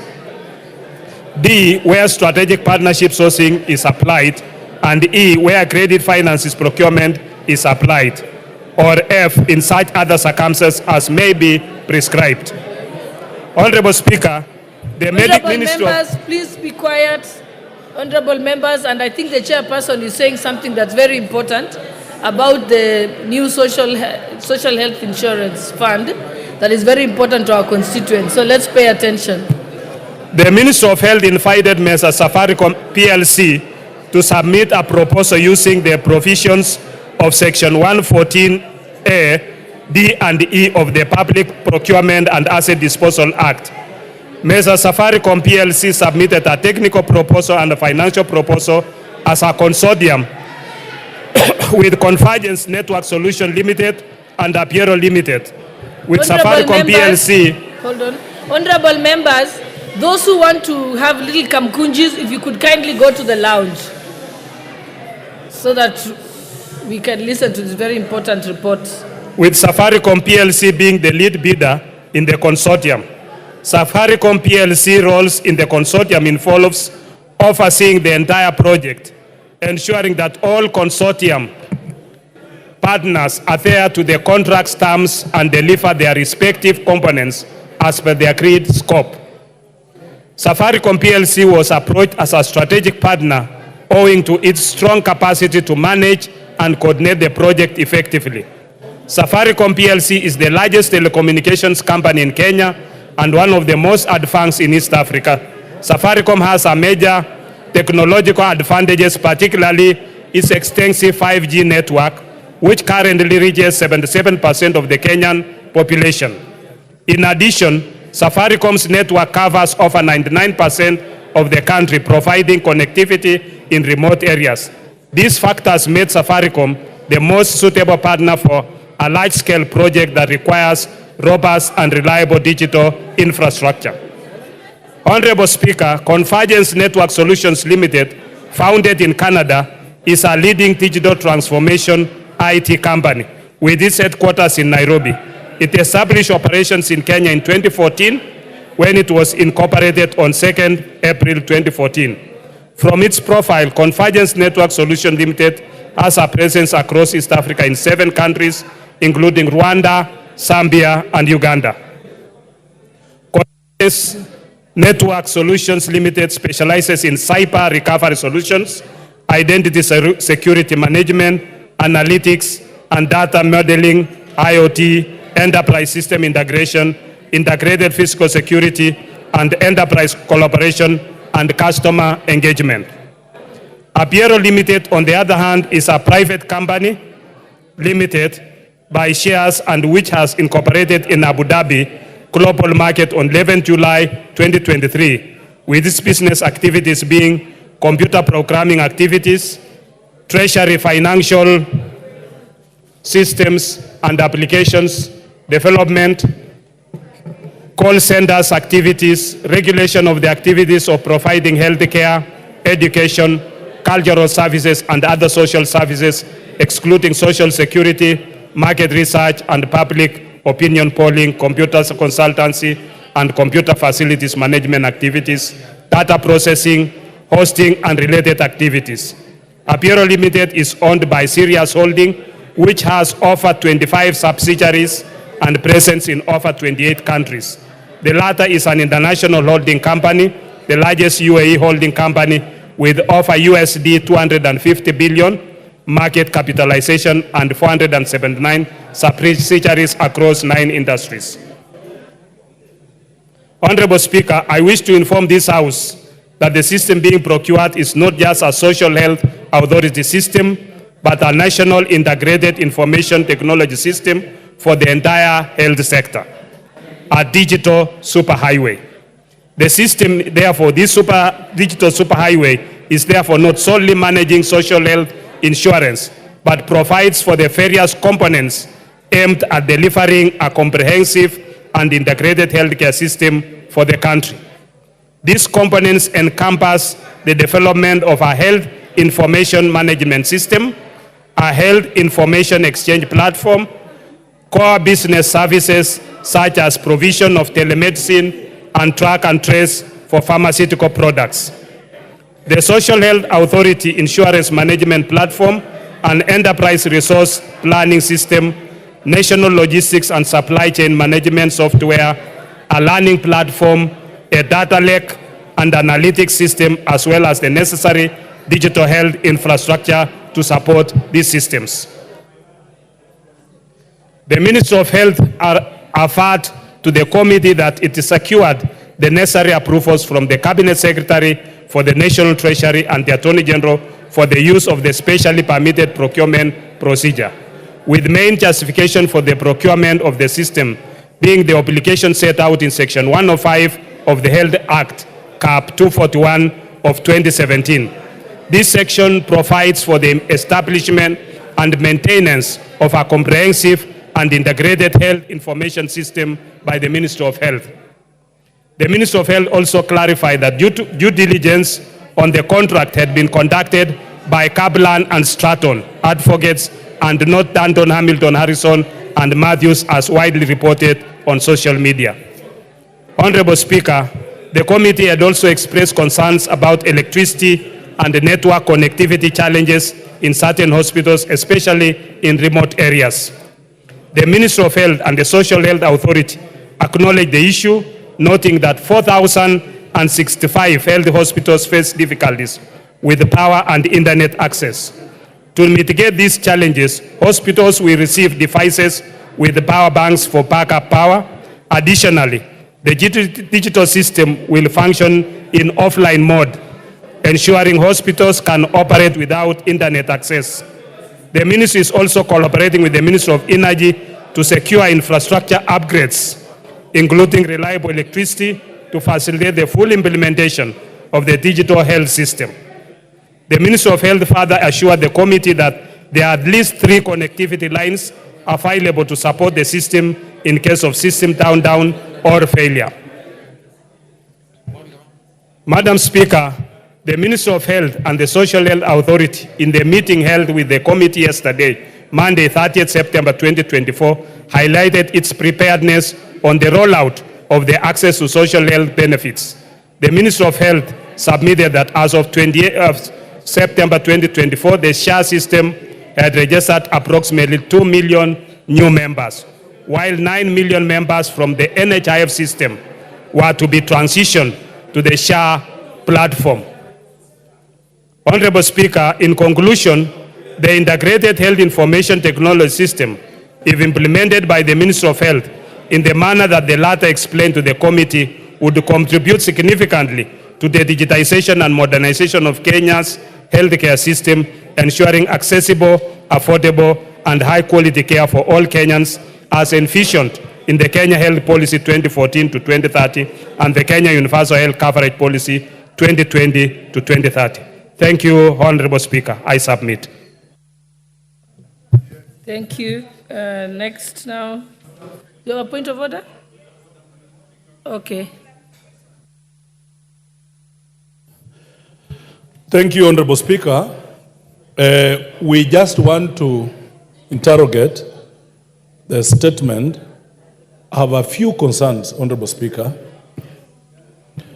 One, I think as a National Assembly, we should sit back and understand what is going on. I'm seated with some members of that committee, Madam Speaker, and they are expressing dissatisfaction on what's going on. Madam Speaker, few fundamental issues about such a thing. I don't understand how such a program can go on without public participation. This is a house of rules. We enact laws. We are supposed to follow the laws. Two, Madam Speaker, the greatest systems, most sophisticated, KRA, name them, I have never heard of a system that cost 104 billion. A system, Madam Speaker. I'm told the system, the platform that NHIF ran on, they only needed 700 million to upgrade. But a whooping 104 billion. Madam Speaker, you must also understand that these people did single sourcing. The government went for single sourcing for such an amount of money. We cannot allow this to go on in this country. We are saying, take a step back, go and listen to what Kenyans are saying. We cannot take all the important infrastructure of this government in one foreigner called Adani. We cannot. We cannot give him the airport. We cannot give him Ketraco. We cannot give him our health system. It's going to collapse. Lastly, Madam Speaker, I have read and interrogated this statement very well. The benefits that NHIF was giving were superior than the benefits this system is going to give, Madam Speaker. I want to beseech this National Assembly that when the country is headed in a wrong direction, we must say no. Let's step back and listen. This thing is a bad thing. It is causing damage to our country. We will not have a country at the end of the day. Mr. Chairman, sit back, go and follow processes. You cannot award a contract of 104 billion by single sourcing. You cannot. The eating is just too much. We should not allow this eating and looting in this country. Thank you, Madam Speaker. Yes, Honorable Justice Kemei. Thank you, Madam Speaker. Make it brief so that the chairperson will be able to respond. I'll be very brief, Madam Speaker. And mine is not related to the statement that has been given by the chairman of the Health Committee. But, Madam Speaker, on the... I thought I'm only letting you, I'm entertaining any comments on what the chairperson has said. What do you want to talk about? Sorry, Chair. I had sought a statement from the chairman of the Health Committee on the 15th of August this year on the state of smallpox in this country, Mpox, sorry. Okay, I think there's no relevance to what we are discussing now, so you'll have to ask that at another time. Okay. Yes, Honorable Member for Funyula, then I'll come to you, Beatrice Elachi. Honorable Speaker, I'll make it very brief. Honorable Speaker, I'm shocked beyond belief. I'm shocked that a member of parliament can come and stand here and justify the massive rip-off. 104 billion, Honorable Speaker, just to run a system. Honorable Speaker, to be honest, Chairman, we beseech you. You are a Kenyan. Be mindful of the people of Kenya. 104 billion going to the hands of insiders of this government. It's a rip-off. We cannot afford to steal from Kenya to this extent, Honorable Speaker. How heartless can you be? Just go back, Honorable Chair. Single sourcing, 104 billion. Where on earth? Just go, reflect, think about it, involve your committee members, and surely tell yourself, this, you are a Catholic like me. You are a Christian. You cannot afford to steal when you have no remorse. Thank you, Honorable Speaker. Honorable Elachi. Thank you, Madam Speaker. Mine is just to ask Chair to guide us, because we have many people with chronic diseases who have been using NHIF. We have now changed from today into shift. And they need to understand that if I go, because when you say star 147, everybody was trying and nobody was able even to enter into this system. For me, what is a bit sad is that you can imagine somebody who was going for dialysis does not know what to do when they arrive in hospital. How I wish the Ministry of Health can put in a public notice saying, if I have an NHIF and I've been going through chronic diseases, dialysis or whatever, I arrive in hospital with my NHIF, you put me in the system, you give me this shift card or whatever it is, it will help us. But lastly, if we want to be really people who look in humanity in eyes, I am hoping that that system never costed us 104 billion when the president is struggling with a Eurobond, which again we did the worst mistake at that time. That Eurobond costed us 16% on a dollar, when that time Egypt was getting the same Eurobond with 3%. Let us not go back to those things that happened 2013, 2014, and we are back here. It will be as wrong, as evil, as it has never happened. Thank you, Madam Speaker.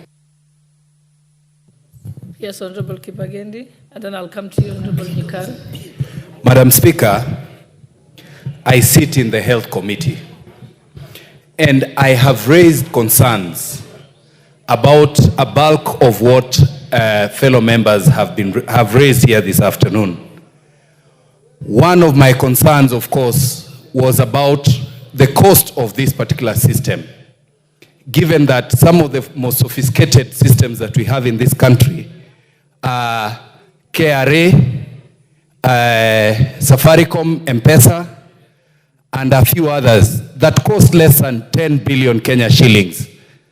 I'm wondering why we should genuinely spend 104 billion shillings on a system that those who created the NHIF system were willing to upgrade for less than $1 billion shillings.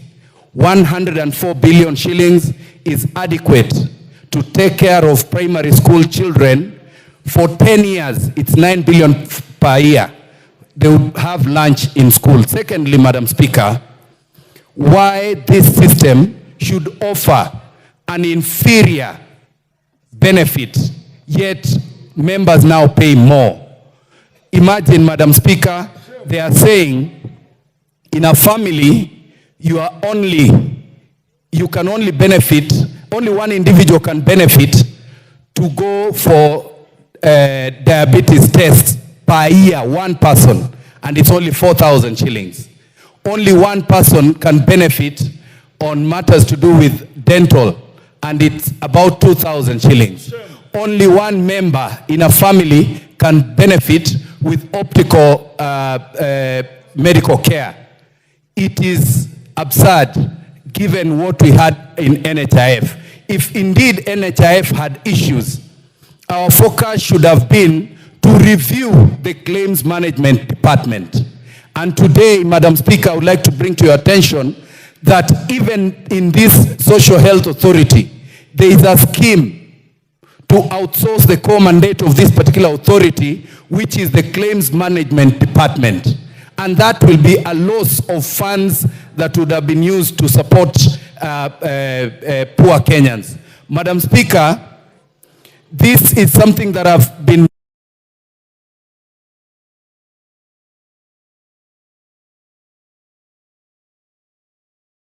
to request that through our committee, we step back and look at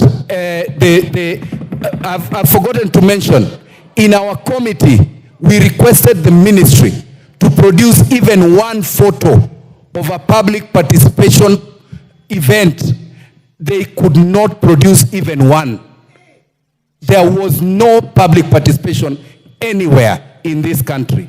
So, Madam Speaker, I would request as a member of that particular committee, and there is a lot that we can talk about, we step back and review this and even the cost. I forgot to mention also that the companies that benefited from this particular contract have never developed any kind of this system anywhere in the world.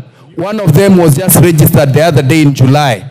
So you can imagine the haste in which those who intend to benefit from this had. Thank you, Madam Speaker. I think we just have one more voice, and then we can end this, and I'll allow the... Okay. All right, I'll go to Honorable Deputy Leader of Majority, and then I'll... Oh, yes, sorry. Sorry, I'm sorry, Honorable Oren, yes. Honorable Nikal was next up, then I'll come to you. Thank you, Chair. I'm a member of the Health Committee, and I'll stand here and say the statement our Chair has read does not reflect the position of the members of that committee. Statement number one, and I say it with courage. Two, let me finish. What's your point of order? Madam Speaker, indeed, if members of the Health Committee are saying that what the statement the chairman has read to this House is not a representative of the views of members of the Health Committee, then why are we discussing it in the first place? Okay. Yeah, why are we discussing it, Madam? Okay. Is that in order? Well, let me allow Honorable Nikal, and then you will have a chance to respond to this, Honorable Bukose. Speaker, to begin with, we were not even aware that this statement was going to be made here. And when there are three issues here, one is the issue, the integrated health information system, the purchase of which is costing 104 billion. That's one issue. Issue number two is the transition process that Honorable Elachi was talking about. Issue number three is the issue of the outsourcing of claims. Let me talk about the issue of the integrated system. The information we got from the ministry as far as the procurement process was concerned, they followed the law as they interpreted it, but we were not satisfied And these are the issues we raised and we said we should get more information on. One, we could not ascertain whether the cabinet was actually aware of this. The procurement starts with the ministry and you do not see any information behind that is linking with the cabinet. And at one time the PS was saying the cabinet can be informed, given for information when you are purchasing at 104 billion. We didn't agree with that. Two, we were not satisfied that enough effort was made to get other institutions or other partners that would provide this at a lesser cost, even compete. It was not clear to us how Safaricom got the request for proposal and is the only one that got the request proposal. Why not others? And we said we will need that information later. Madam Speaker, it was not clear to us whether due diligence was done on the partners in the consortium where Safaricom was the lead, particularly Apiero, because there had been a lot of information about Apiero that we did not get, and we actually at the end of the meeting said we are either going to get that or we'll do it ourselves. The ministry did not give us enough information on that due diligence. Madam Speaker, it was not clear to us how this money is going to be paid. When we asked the PS said it is the users. And Madam Speaker, this system is huge. It will even involve the private health institutions. It will even involve the regulatory authorities all the regulatory authorities and the health sector. It will even involve the health facilities in the counties. And it was not clear how these users will actually pay for it. And we were informed that they are going to do a cash flow, a simulation of how this will be paid. And we had not reached that level as yet. With that, Madam Speaker, we were not satisfied and we are surprised that our chair is reading this in this House. When it comes to transition, we were sure that the people were not given enough information, because what Honorable Lachi was asking was, if you have NHIF and we are transiting to SHA, will you get treatment? We were told, yes, when you go there, you will get treatment. But that information is not with the people. So we said, what is it that is being launched? You can launch the beginning of a process, but you cannot say you have shifted and people therefore will not get that service. So we were not satisfied. On outsourcing, on claims, that was one of the biggest issues we raised during the discussion on this law here. We asked and they said for the time being, SHA will do it itself. And we are not sure whether that is so, because the law provided that May. We were concerned about the May. Those who are here may remember. So, Madam Speaker, this, in the view of the committee, we have not reached a conclusion about this. So with that, Madam Speaker, I say it does not represent the view of members of the committee. Okay, let me give Honorable Makali the point of order. I will come to you so that you can respond. Just note them down. Thank you very much, Honorable Speaker. Honorable Speaker, Honorable Yikal is a ranking member in this House and a serious expert in matters health. He has made statements here, which I think, because this is a House of Records, he says the chair of this committee have submitted a report in this House which does not reflect the views of the committee members. Would I be in order, Honorable Chair, to demand that the chair of the committee tables in this House the minutes of the committee and a list of members who have signed for the adoption of that report? That's the only way we can clear the air. What's your point of order, Honorable KJ? I'll come to you. Let KJ make his... Madam Speaker, as much as this is a house of records, it's also a house of procedure. It is also a house of traditions. To my mind, what has been laid on the floor of the House today is not the property of any committee. Neither is it the property of the chair. In fact, if I was keen enough to listen to what the chair said when they were moving this, the chairperson, Dr. Pukose, said that he's presenting as a ministry statement. And the ministry is at liberty to transmit statements to this House at any moment. And even responses that come from requests for statements actually are directed to chairpersons. They rarely go through any processing by committees and in fact find their way to the floor of the House. So, Madam Speaker, I find this House not utilizing the little time that it has fairly in prosecuting a matter that is in itself not substantially before this House, because what was put here, Madam Speaker, you would have been right in your place to just listen to Dr. Pukose and proceed to other business. All he did is equivalent to a communication. It is equivalent to even a notice. It is equivalent to an announcement. To open it up to a debate is to take the statement to be a substantive motion before this House, which it is not. And we might open up a debate so that we maybe poster for cameras, or maybe so that we go on record, or maybe because we want to play to the gallery. But the truth of the matter is that there is no substantive motion before this House open for debate or even open for comment. It was just a statement that was laid on a momentous day when the ministry was transitioning from one order to the next order, and they, at their liberty, decided to communicate to this House. So, Madam Speaker, I do not see a place for debate or comments on a matter that is not a motion.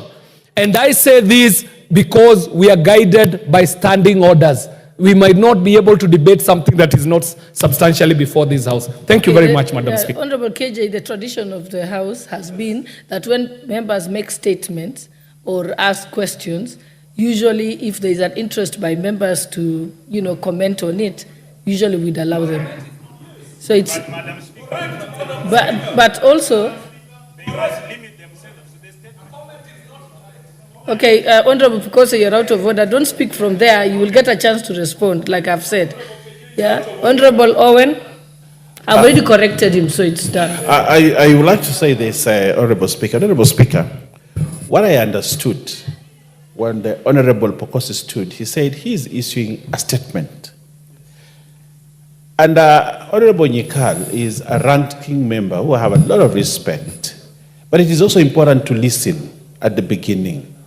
Was the Honorable Pukose laying a document from the committee, or was he laying a statement from the ministry?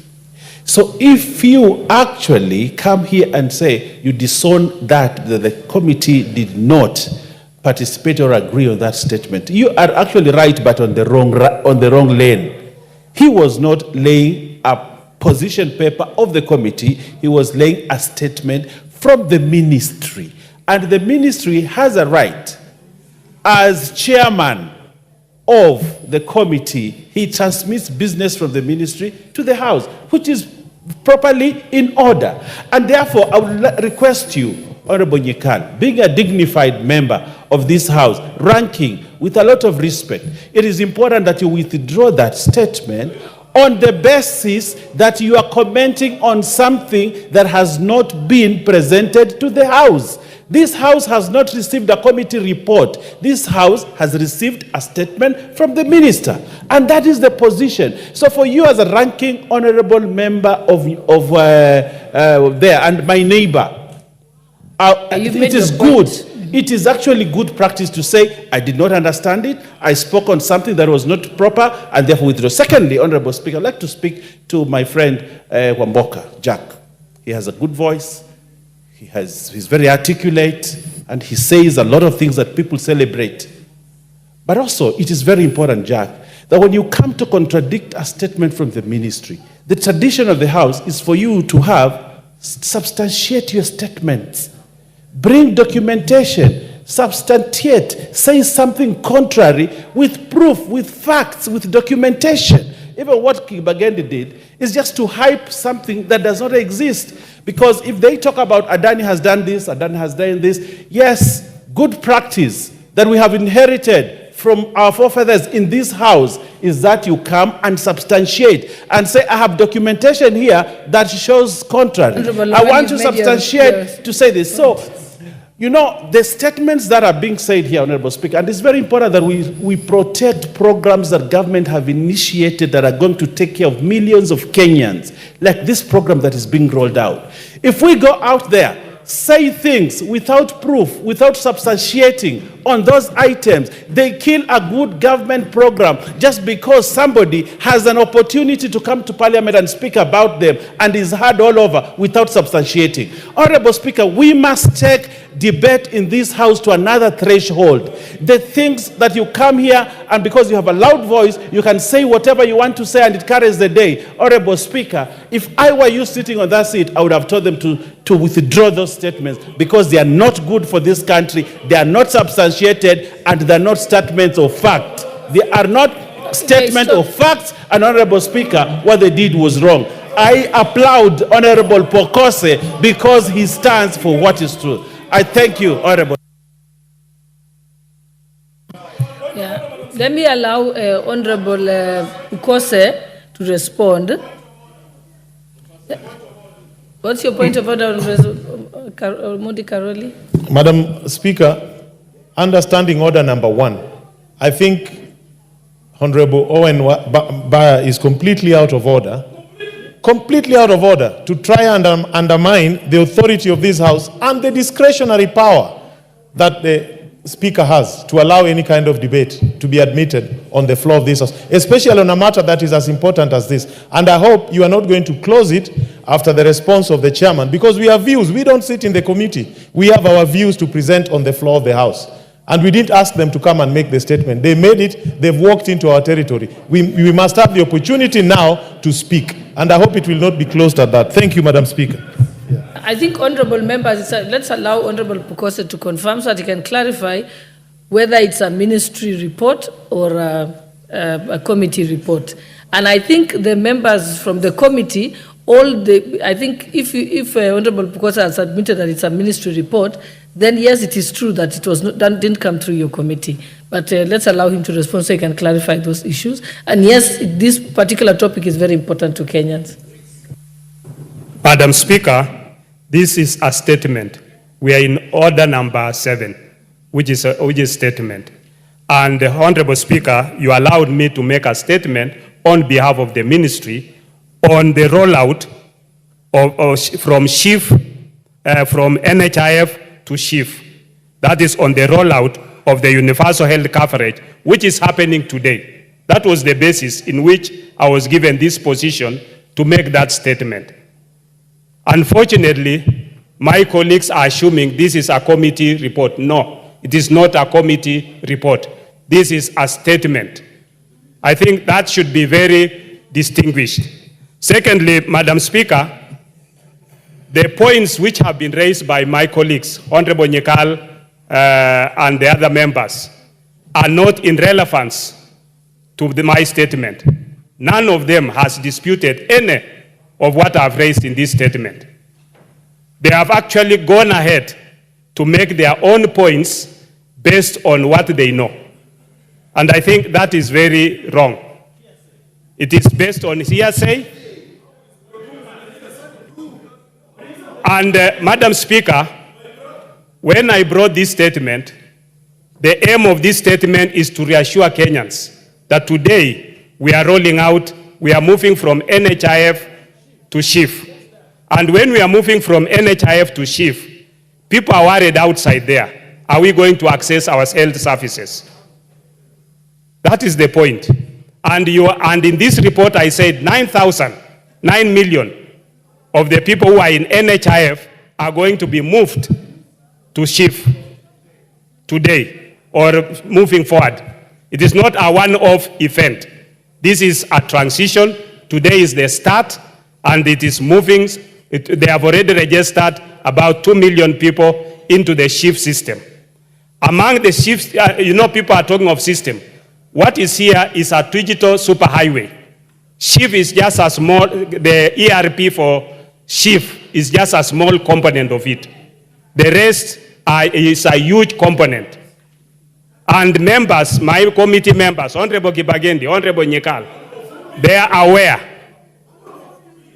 And this is not, unfortunately, I listened to you. I didn't dispute what you are saying, but you are talking from an ignorant point. Because what is happening is you have... Give him a chance to complete explaining. You have, unfortunately, and this is where we get problems, because you want to go and explain to your people, and you don't have facts. In this digital superhighway, it is connected to the national registration parish and many other systems within it. It's a huge thing.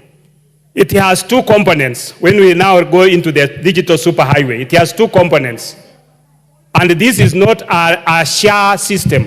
This is a digital health authority system. It's a Ministry of Health system. So what happens is you have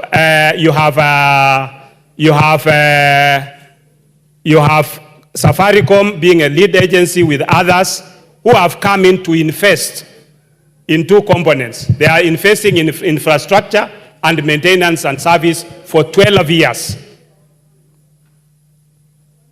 Okay? And the procurement method, as I read it here, which they used, is the specially permitted procurement procedure. That is as per the ministry. Yeah? And they presented their documents, which I said, I didn't read that part, but they went to the Attorney General has commented, the National Treasury has commented about it, and they've given them a go-ahead. We are not stopping anything that is happening there. The committee is still in the process of looking at looking at certain areas, which we agree. That is the committee position. But this is the ministry has its position. And as a chair, I'm communicating the ministry's position. I think, Honorable, because you've clarified the issue, you've said that's a ministry position, and I think you've confirmed yourselves, Honorable Nikal, that as the committee, you're still interrogating this matter. So this will not prohibit the committee from continuing.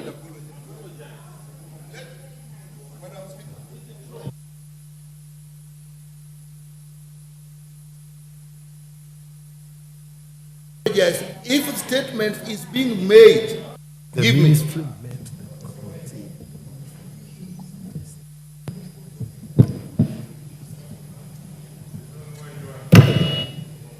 Oh, yeah.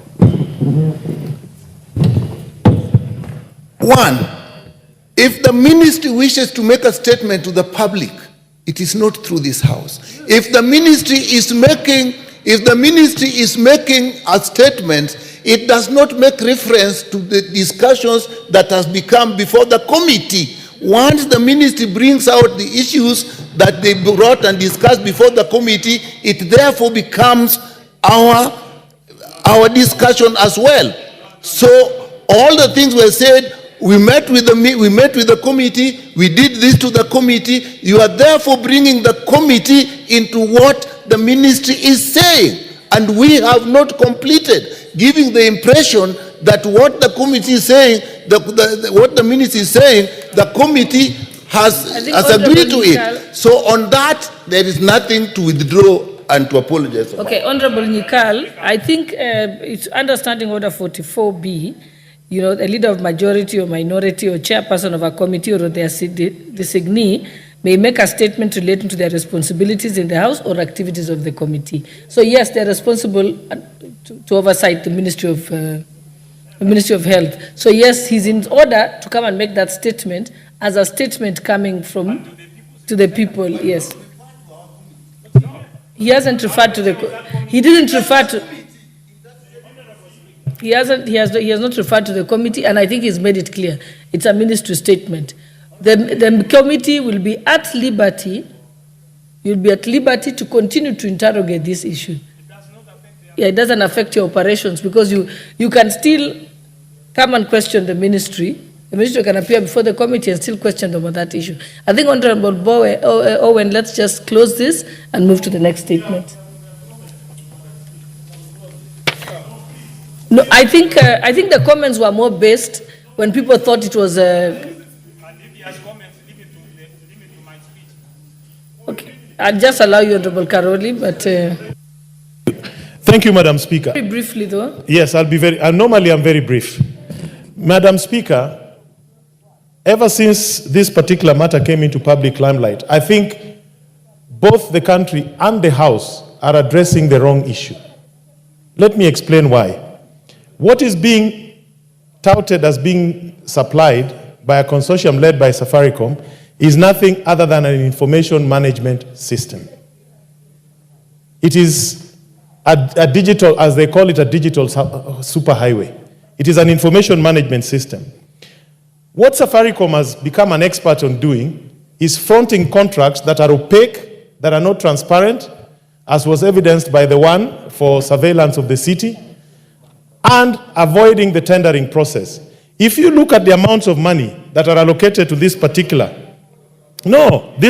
process, 104 billion is equivalent to $700 million, which would capitalize a big insurance company to offer healthcare services to Kenyans.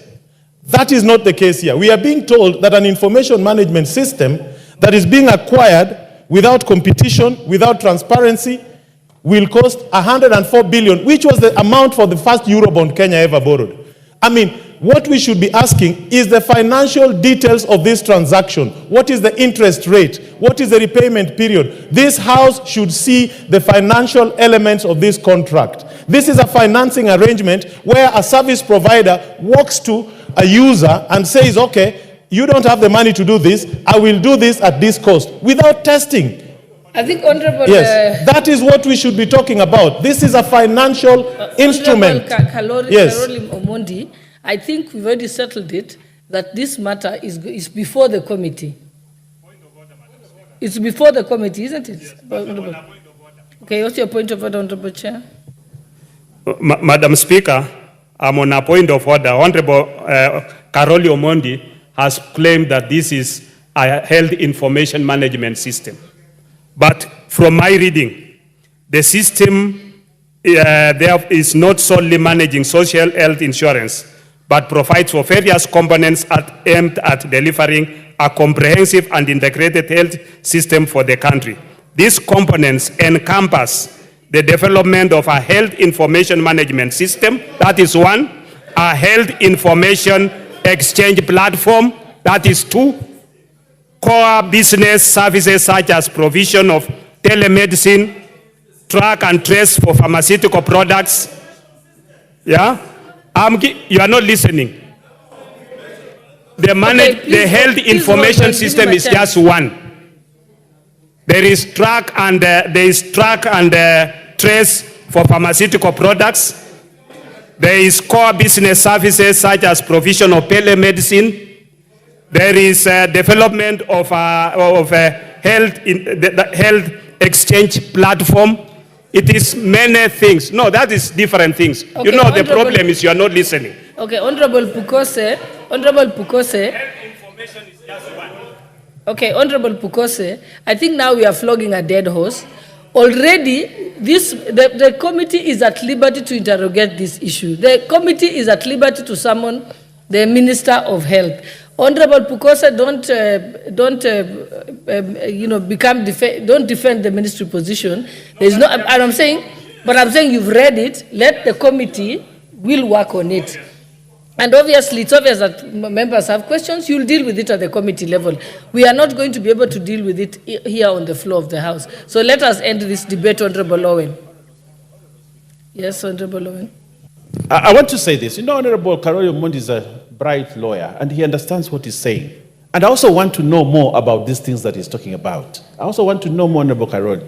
But you see, you're using the wrong path. Why don't we summon PPRA, the Public Procurement Regulatory Authority, to come and explain how they allowed that to happen? I also want to know how 104 billion would be used on this. But then, Do you want to ask that to Honorable Pokose? There are people in this country that have been given a job to do that. I also want that Minister for Finance should come here and PPRA to come and explain to us how almost the value of a Eurobond would be used on one system. I want to know that. But then, do not attack Honorable Pokose on... Your point, Honorable Owen. You've made your point. Okay, let us proceed to the next order of business. I think we have another statement from the Honorable Member for Funyula, Honorable Ounda.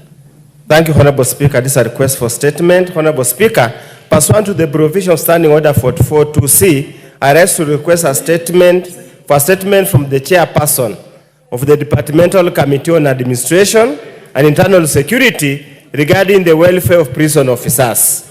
Honorable Speaker, various reports, including the Masden Madoka Committee report of 2008. The Honorable Member has just crossed the floor. Please go back. Proceed, Honorable Ounda.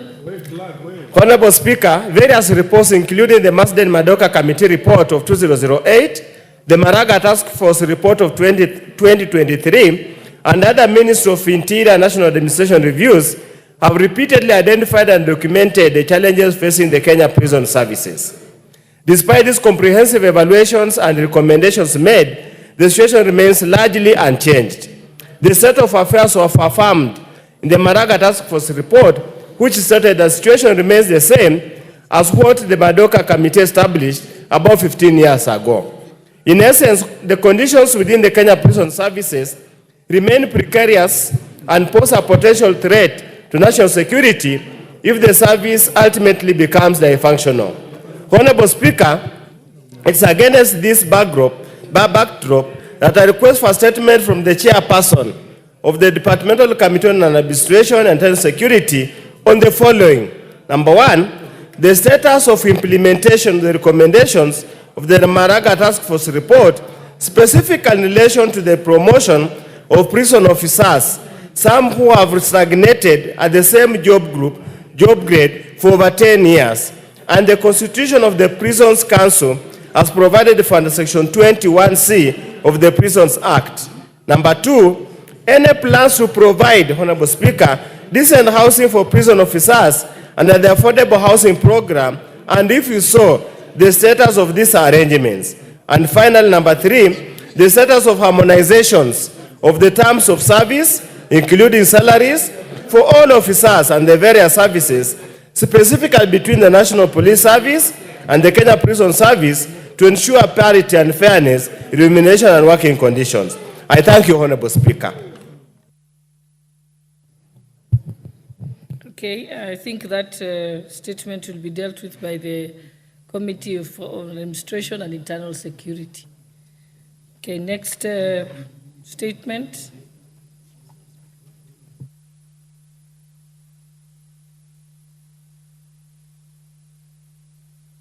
Is there anybody from that committee, Administration and Internal Security?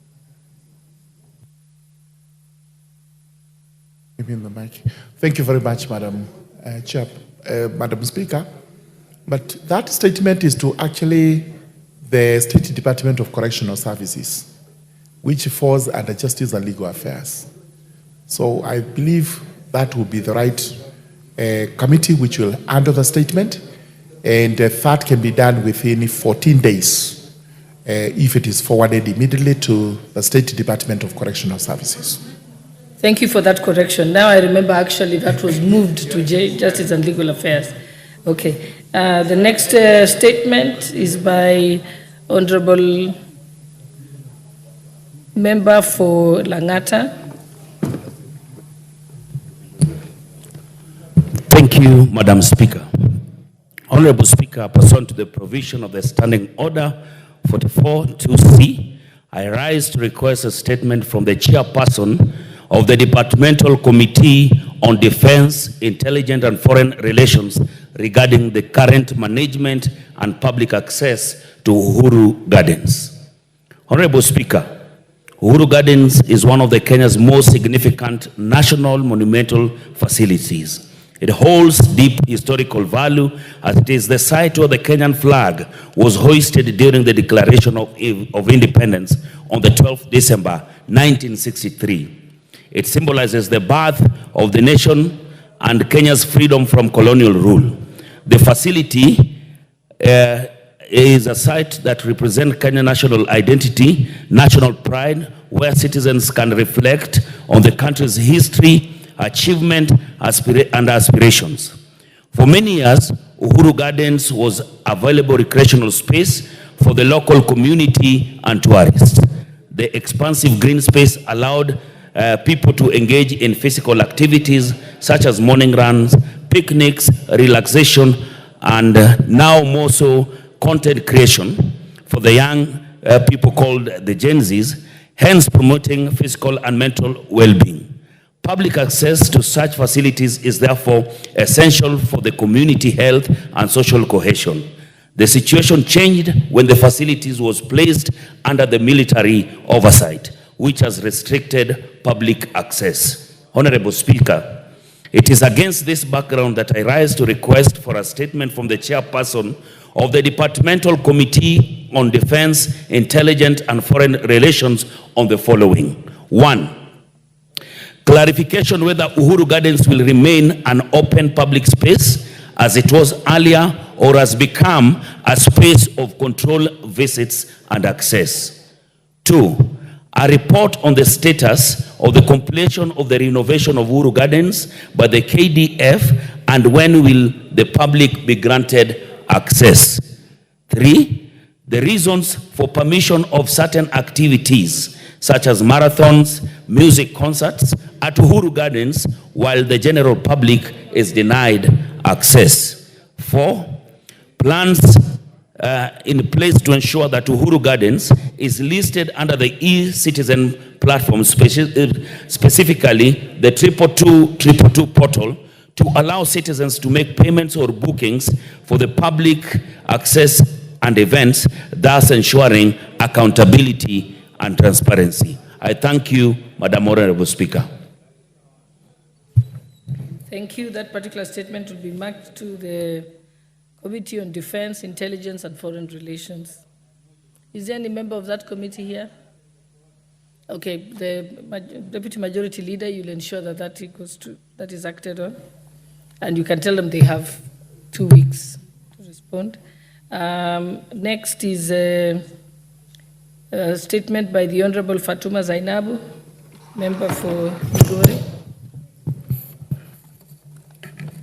Thank you, Madam Speaker. Honorable Speaker, pursuant to the provision of Standing Order 44/2/C, I rise to request for a statement from the chairpersons of Departmental Committee on Environment, Forest, and Mining regarding mining activities in Makalda Gold Belt in Migori County. Honorable Speaker, the Makalda Gold Belt in Migori County is known for its riches in precious minerals such as gold and copper. The minerals are precious national resources that ought to be extracted for the benefit of the nation, the local communities, and the future generation as envisaged under Article 69 of the Constitution. It is of great concern that mining activities in Makalda seems uncoordinated, hence violating the rights of the residents to the benefit from the minerals. Additionally, in September 2023, the Cabinet Secretary for Environment, Climate Change and Forestry gazetted 6,165 acres of land in Makalda area as forest land, despite the land being ancestral home to over 20,000 households that have lived on and practiced artisanal mining on the land for many years. The gazettement of the land without public participation threatens the permanently disinherit residents of their ancestral land and disconnect them from lifelong benefits expected to accrue from the minerals in the region. This has caused spate of violence, conflicts among artisanal miners and small mining companies and foreign mining companies as locals seek to preserve their right to land and the benefit from the mineral resources.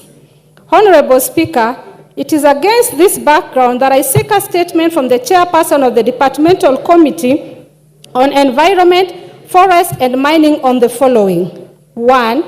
Provide a report on all reconnaissance, prospecting, or mining licenses issued under the Mining Act Cap 306 for mining in Makalda, including details of the farms, terms of the licenses, the minerals in respect of each license, and the status of mining activities for each mineral. 2. Criteria for award of mining licenses and clarification on the reasons for granting licenses to foreign firms, including the number of local miners from Migori County granted mining licenses. 3. Provide a report on whether the directive of cession of copper mining in Makalda region, citing its declaration as strategic mining, followed by the process set out in the Mining Strategic Mineral Regulation 2017, and if not, the reason for its enforcement in Makalda. 5. Provision of report of payout of royalties to Migori County government and the local communities for minerals mined from Makalda, and if not, the reasons for non-remittance. And 6. Steps being taken to resolve the stalemate between the locals and the foreign miners that led to closure of mining activities, and when the area will be reopened since it supports the livelihood of many. Thank you, Madam Speaker. Thank you. Yes, Honorable Member, I can't quite see you. Where Makalda sits. Thank you, Honorable Speaker. I just wanted to support statement by my women leader from Migori County, and I want let it be known in the House that we have a petition with the Departmental Committee on Environment on the settlement of that land, where the Minister for Environment refused totally to appear before the committee. And listening to our women leader, you'll realize the statement is capturing both environment and mining. And majorly mining, she has clarified that there are a lot of issues to be done to assist the community also to benefit from the minerals. So I would request, Madam Chair, for us to help our people. We need to make the Minister for Environment to honor the summons from the committees. And again, I would request that we extend the petition or the statement so that we get some clarity from the Ministry of Mining for the benefit of our people. I thank you, Madam Speaker.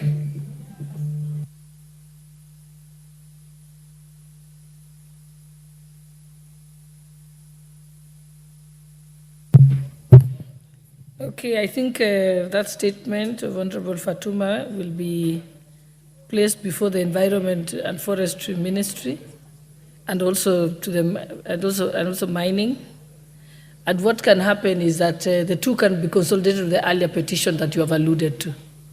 And I think leader of majority would ensure that happens, because I can't see the member for that committee here. Thank you. Okay, let's proceed. There's a statement by Honorable Mohammed Ado, member for Wajir South. Thank you very much, Honorable Speaker. Pursuant to the provisions of Standing Order 44-2C, I rise to request for a statement from the chairperson of the Departmental Committee on Justice and Legal Affairs regarding the status of delimitation of electoral units. Honorable Speaker, Article 89(2) of the Constitution requires the Independent Electoral and Boundaries Commission to review the names and boundaries of constituencies at intervals of not less than 8 years and not more than 12 years. Such review ought to be completed at least 12 months before a general election. These units are a key consideration in resource allocation in the country, and their absence thereof creates inequity in representation and access to national resources. Honorable Speaker, my constituency, Wajir South constituency, spans approximately 22,000 square kilometers and is the second largest constituency in the country. It is 10 times the size of Kiambu County.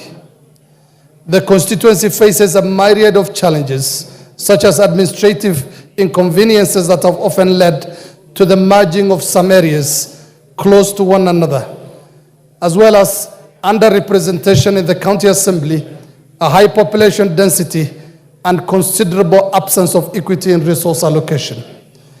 It's against, Honorable Speaker, it's against this background that I request for a statement from the chairperson of the Departmental Committee on Justice and Legal Affairs on the following matters.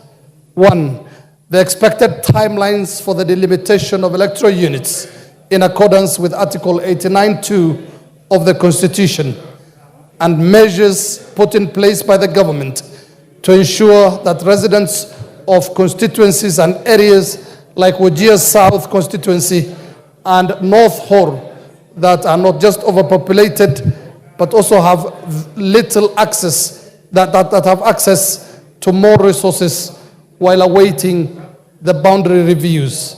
Thank you, Honorable Speaker. Thank you. In particular statement will be marked to the Justice and Legal Affairs Committee. Honorable Sir George Murugara. Honorable Irene Mayaka, you're distracting the chairperson.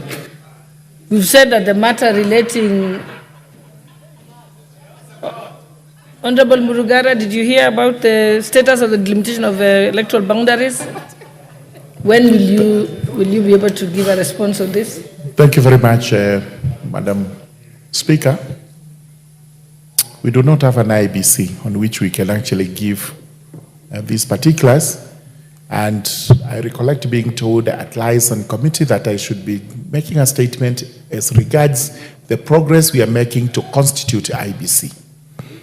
I confirm that the process is ongoing, but I need to give a better statement tomorrow after I collect all the facts, because we were just from a litigation on the selection panel. That litigation is over in terms of the interim order that was in force.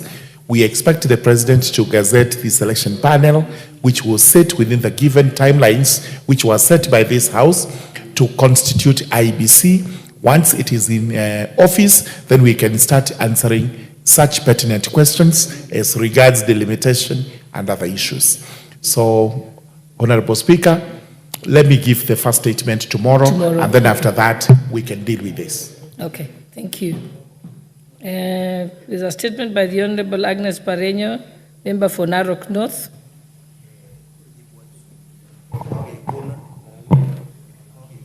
Thank you, Madam Speaker.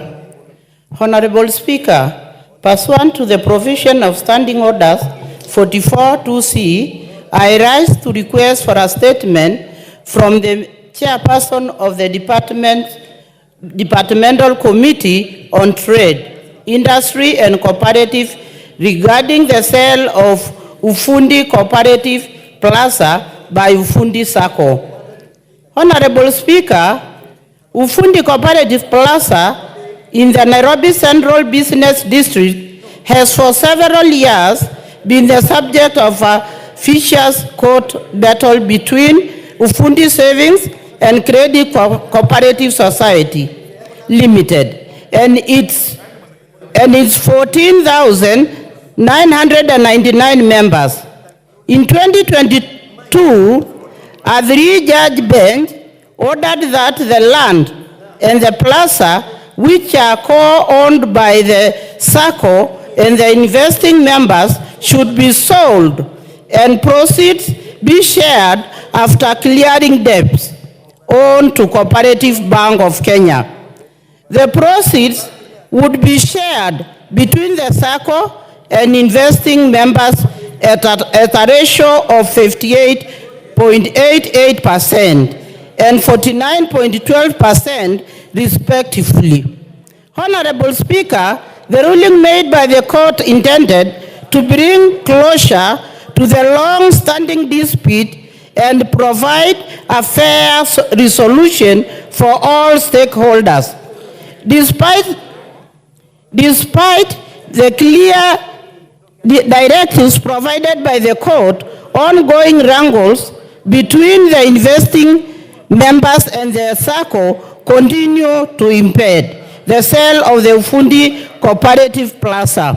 Unfortunately, the wrangles have affected constituents of Narok North constituency who are members of the SACCO. Some of the affected constituents include Mr. Peter Kisemba of ID number 1576966 and Mr. Ngoge Kitere of ID number 0094256. The inordinate delay in the sale of the payment of dues has caused anguish and financial distress to the members who are now elderly and some who are now deceased, with their dependents equally suffering. For instance, Mr. Isaac Amaungure of ID number 10242-136 and a constituent of Narok North passed away before he could receive payment of his dues. Honorable Speaker, it is against this background that I request for a statement from the chairperson of the Departmental Committee on Trade, Industry, Cooperatives on the following. Provide a report with clear timelines on the status of implementation of the court order on the sale of Ufundi Cooperative SACCO Society Limited and its land, and the modalities for the settlement of the sale proceeds between the SACCO and its investing members. 2. Steps taken by the ministry to ensure compliance by the SACCO in execution of the sale in order to safeguard the interests of investing members. Measures put in place by the ministry for effective governance and regulation of cooperative societies to protect the savings of members and avert disputes like those facing Ufundi Cooperative Society Limited. I thank you, Honorable Speaker.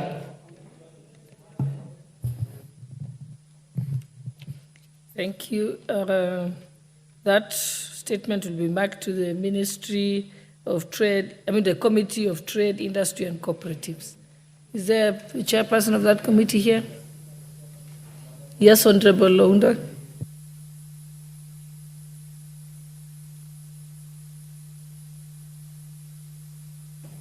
Thank you, Honorable Speaker. The Chair and the Vice Chair are not present in the House at the moment, but I undertake as being a founder member of the committee to bring the statement within 2 weeks.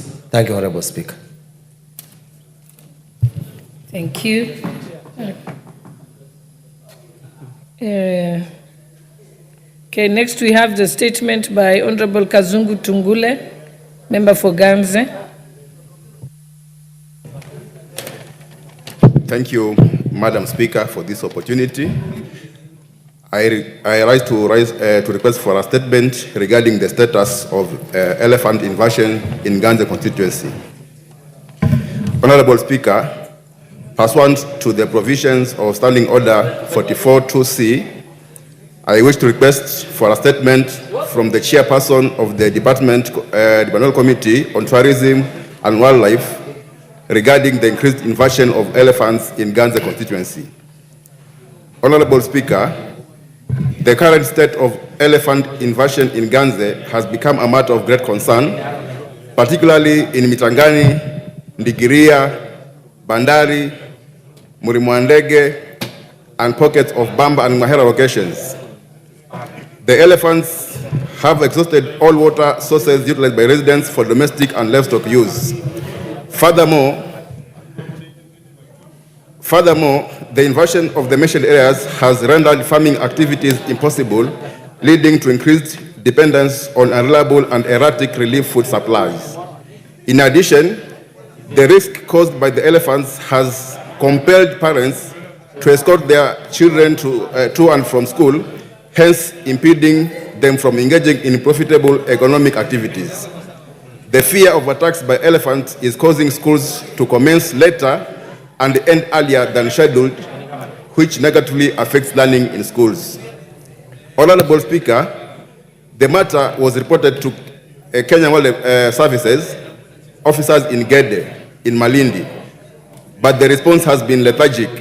As a result, for the last 6 months, elephants have been roaming freely in residential and agricultural areas. It is also regrettable that for the last 6 months, the Ministry of Tourism and Wildlife has done little on rounding up the herds of elephants from the residential areas. Honorable Speaker, it is against this backdrop that I seek a statement from the chairperson of the Departmental Committee on Tourism and Wildlife on the following. 1. Provide a report on the measures that the ministry is taking to ensure that the herds of elephants are returned back to the Tsavo East or other designated conservation areas, and challenges that KWS is facing in such situations. 2. Policies that the government is implementing to cushion the affected locals from hunger caused by the destruction of crops by the marauding elephants. And 3. Steps taken to compensate farmers whose farms have been destroyed and families who have lost their kin, including timelines for compensation.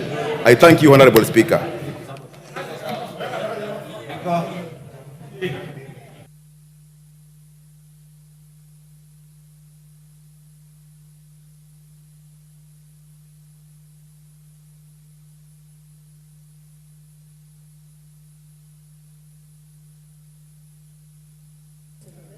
Okay, the next statement. Which one is the next statement? This one has finished, so back it to the Ministry of Wildlife and Tourism. Okay. Yeah, this is now marked to the Ministry of Tourism and Wildlife, the Committee on Tourism and Wildlife.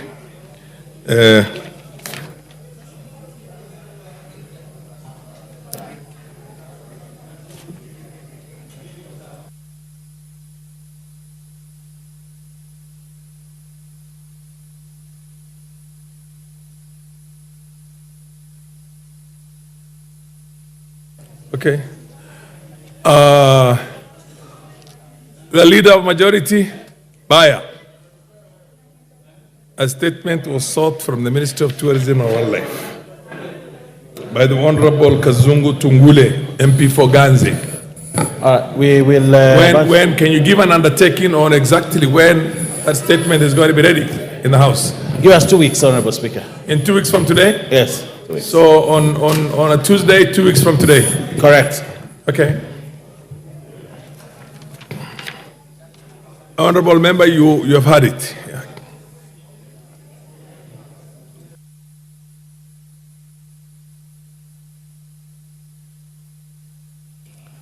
Next order. Order number 8, the Technopolis Bill, National Assembly Bill number 6 of 2024, second reading, question to be put.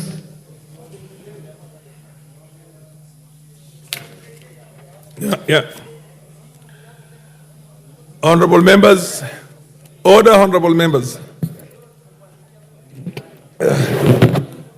Honorable members, I now put the question that the Technopolis Bill, National Assembly Bill number, I now put Bill number 6 of 2024. As many of that opinion say aye. As many as the contrary opinion say no. The ayes have it. Next order. A bill for an act of parliament to establish the Technopolis Development Authority to provide a framework for the development and management of the Technopolises and for connected purposes.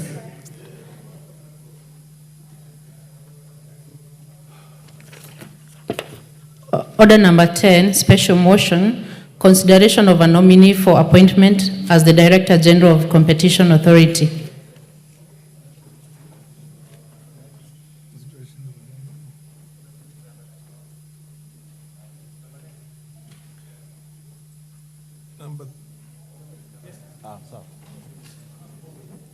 Honorable Speaker, move. The Chair Finance will do the moving for this.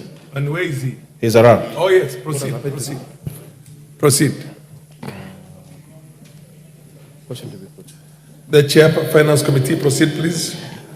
Honorable Speaker, I rise to move that taking into consideration the findings of the Joint Committee on the National Assembly Departmental Committee on Finance and National Planning and that of the Senate Standing Committee on Finance and Budget in its report on the vetting of a nominee for appointment as a Director General of the Competition Authority laid on the table of the House on Thursday, the 26th of December 2024, and pursuant to Section 12(1) of the Competition Authority of the Competition Act, Cap 504, and Section 3 and 8 of the Public Appointments Parliamentary Approval Act of 2011, that this House approves the appointment of one Mr. David Kibet Kimei as the Director General of the Competition of Kenya. Honorable Speaker, the Competition Authority of Kenya is a regulatory body responsible for enforcing competition law in Kenya. It aims to promote fair competition, prevent anti-competitive practices, and protect consumer welfare. The Competition Authority of Kenya plays a critical and crucial role in fostering a competitive market environment, which is essential, Honorable Speaker, for economic growth and innovation in Kenya. Honorable Speaker, the Office of the Director General of the Competition Authority is established under Section 12(1) of the Competition Act, Cap 504, in the following terms. Director General, 1, that there shall be a Director General of the Authority who shall be appointed by the authority and approved by Parliament from persons having knowledge and experience in competition matters. Honorable Speaker, Section 12(1) of the Competition Act also provides for the qualification for a person to be appointed as a Director General of the Competition Authority as having, most importantly, having knowledge and experience in competition matters. Honorable Speaker, the then acting Cabinet Secretary for the National Treasury and Economic Planning, in exercise of powers conferred to him by Section 12 of the Competition Act, Cap 504, nominated Mr. David Kibet Kimei as the Director General of the Competition Authority through a letter dated 6 August 2024. The message by His Excellency Musalia Mudavadi, the then acting Cabinet Secretary, was conveyed to the House by the Speaker of the National Assembly and the Speaker of the Senate. Honorable Speaker, pursuant to Section 4 of the Public Appointments Parliamentary Approval Act and Standing Order 216(5)(f) of the National Assembly Standing Orders and Standing Order 77(1) of the Senate Standing Orders, the name of the nominee was submitted to the Departmental Committee on Finance and National Planning and the Senate Standing Committee on Finance and Budget, which, sitting jointly, conducted the approval hearings. Honorable Speaker, following the referral of the nomination of the committees, the clerks of both houses requested information on the nominee from the statutory institutions, which are the EACC, Kenya Revenue Authority, Higher Education Close Board, the Director of Criminal Investigation, and the ORPP, Honorable Speaker. These institutions, Honorable Speaker, did write to the Joint Committee and gave a clean bill of health to the nominee. Additionally, the nominee presented before the committee's clearances from these particular institutions. Honorable Speaker, the committees in determining the suitability of the nominee took into consideration the provisions on leadership and integrity as outlined under Chapter 6 of the Constitution. Also, the committees consider the nominee's academic qualifications, employment record and work experience, membership to relevant professional associations, public office, political activities and affiliations, potential conflict of interest, suitability to the position, tax compliance, and other thematic areas relevant to the duties and responsibilities of a Director General of the Competition Authority of the Great Republic of Kenya. Honorable Speaker, having considered the suitability of the candidate, the committees noted the following: that the nominee is a Kenyan citizen with no dual citizenship and therefore meets the requirement of Article 78(1) of the Constitution. And 2, that the nominee was cleared by all Chapter 6 agencies and thus meets the requirement of Chapter 6 of the Constitution on leadership and integrity. And 3, that the nominee possesses the relevant experience for the position of Director General for the Competition Authority of Kenya. He is a Managing Director at DGMB Solutions Limited and has vast experience in developing and managing strategies vital to a running of an organization. A background in management and organization leadership is a critical tool for any person discharging the duty like that of the Director General of the Competition Authority of Kenya. Honorable Speaker, the nominee clearly demonstrated to the Joint Committee that he clearly understood the current issues affecting the Competition Authority of Kenya. He also shared practical strategies that to address the various issues that exist around the matters of competition in this country. This placed him, Honorable Speaker, as a suitable candidate to provide leadership to the Competition Authority. The nominee, Honorable Speaker, demonstrated a satisfactory understanding of the mandate of the Competition Authority of Kenya, the need to ensure fair prices, to protect consumers and promote a transparent business environment, and the enforcement strategies that he would employ to monitor businesses. The nominee, Honorable Speaker, demonstrated his ability to effectively manage the funds and resources of an institution. He further demonstrated his ability to discharge the role as the accounting officer that is required, that of the Director General. The nominee, Honorable Speaker, is 59 years old, having been born on the 12th December 1964. The committee further finds that the Competition Authority of Kenya, Cap 504, does not provide for the age requirement for the office holder of the Director General. Further, Article 27(4) of the Constitution of Kenya prevents the state from discriminating against any Kenyan on an account of age. Honorable Speaker, it is important to note that the Joint Committee did receive a memorandum from one Mr. Wino, member of the public, challenging the nomination of Mr. Kimei as the Director General of Competition Authority of Kenya on the basis that he is 59 years of age, Honorable Speaker. Having consulted all our legal teams, it was eminent that one, the qualification set by the Competition Authority of Kenya does not have a limit for the age of the nominee, Honorable Speaker. Secondly, it goes against the precincts of our Constitution to discriminate anybody against any position in this country based on race, religion, color, or age, or their ethnicity, Honorable Speaker, or even political affiliation. In relation to, Honorable Speaker, to a matter that was raised by the Ethics and Anti-Corruption Commission of Kenya regarding the judgment to surcharge the nominee when he served as a KMTC board member for the impartial recruitment of the corporation county secretary, for the organization's corporation secretary, the committee found that the nominee was not part of the said suit and therefore could not have had the opportunity to defend himself, and therefore it could not have utterly been unfair to judge him on that matter, Honorable Speaker. The matter in question, Honorable Speaker, just to give this House some basis, is when the nominee served as a board member for the KMTC, the board then recruited to the position of the CEO of the corporation secretary of KMTC.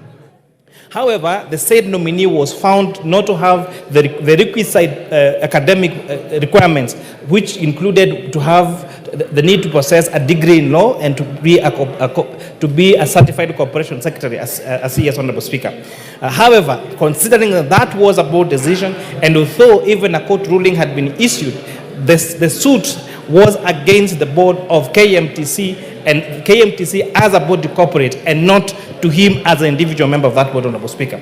And therefore, considering that he was not party to the suit, and therefore had not been accorded time to go and justify himself and defend himself, and a chance for his version to be heard, the joint committees found that using that as a basis to deny this candidate the approval for this particular position of Director General would be unfair and would make him not have a recourse to be heard, Honorable Speaker.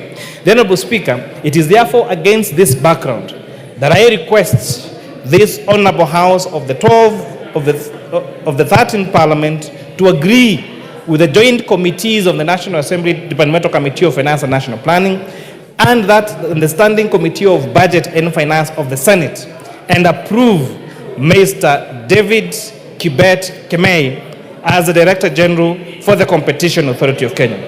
Mr. Speaker, I beg to move and request the Chair Jailer Committee to second. Thank you, Honorable Speaker. Honorable Murugara. Thank you very much, Mr. Speaker, sir. Mr. Speaker, let me begin by thanking the Committee on Finance for some work well done in vetting and approving the appointment of Mr. David Kibet Kemei. Without having to rehash exactly what the chairperson of the Finance Committee has submitted regarding this candidate, may I confirm that the candidate has immense experience in matters relating to competition, finance, and business. It is important to note that the Competition Authority of Kenya, the CAK, is actually under the Competition Act, Chapter 504 of the laws of Kenya, which is established specifically to ensure that the issues of competition in the country are dealt with in a manner that protects and promotes business in the country. The purpose of the Competition Authority is to promote, safeguard competition, also ensure that our national economy is protected and the consumers who are the beneficiaries of the protection actually are not subjected to unfair and misleading market conduct or conditions in the country. Therefore, the task ahead of Mr. David Kemei is to ensure that we as consumers in the country are protected from unfair competition practices which are quite often in Kenya. Those include bringing in substandard commodities. They also bring in undercutting, charging less than the market can allow, practices which expose consumers to substandard goods. Mr. Speaker, sir, Mr. Kibet Kemei will have to move to enforcement and the compliance with the Competition Act of Kenya. Here we will require him to ensure that this law is actually implemented to the fullest to ensure that, again, consumers and the economy of the country is protected. It is important to note that Mr. David Kibet Kemei did undergo a full vetting, and he was able to satisfy members of the Finance Committee that he was suitable for this job. And therefore, in view of the report that has been given to us, the submissions that have been made here, we do not have any hesitation in agreeing with the Committee on Finance and calling upon this Honorable House today to approve the appointment of Mr. David Kibet Kemei. With those remarks, I beg to second. Thank you very much. Honorable members, I now propose the question. Order, honorable members, order. Can you take your seats? Take your seats.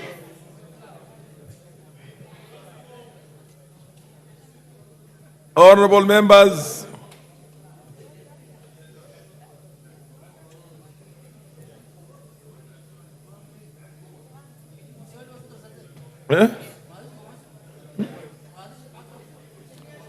honorable members, take your seats. Order, honorable members. I now propose a question that, taking into consideration the findings of the Joint Committee of the National Assembly Departmental Committee on Finance and National Planning and the Senate Standing Committee on Finance and Budget in its report on the vetting of a nominee for appointment as the Director General of the Competition Authority, laid on the table of the House on Thursday, the 26th September 2024, and pursuant to Section 12(1) of the Competition Act, Cap 504, and Section 3 and 8 of the Public Appointment Parliamentary Approval Act of 2011, this House approves the appointment of Mr. David Kibet Kemei as the Director General of Competition Authority. Yes, the Honorable Bayer.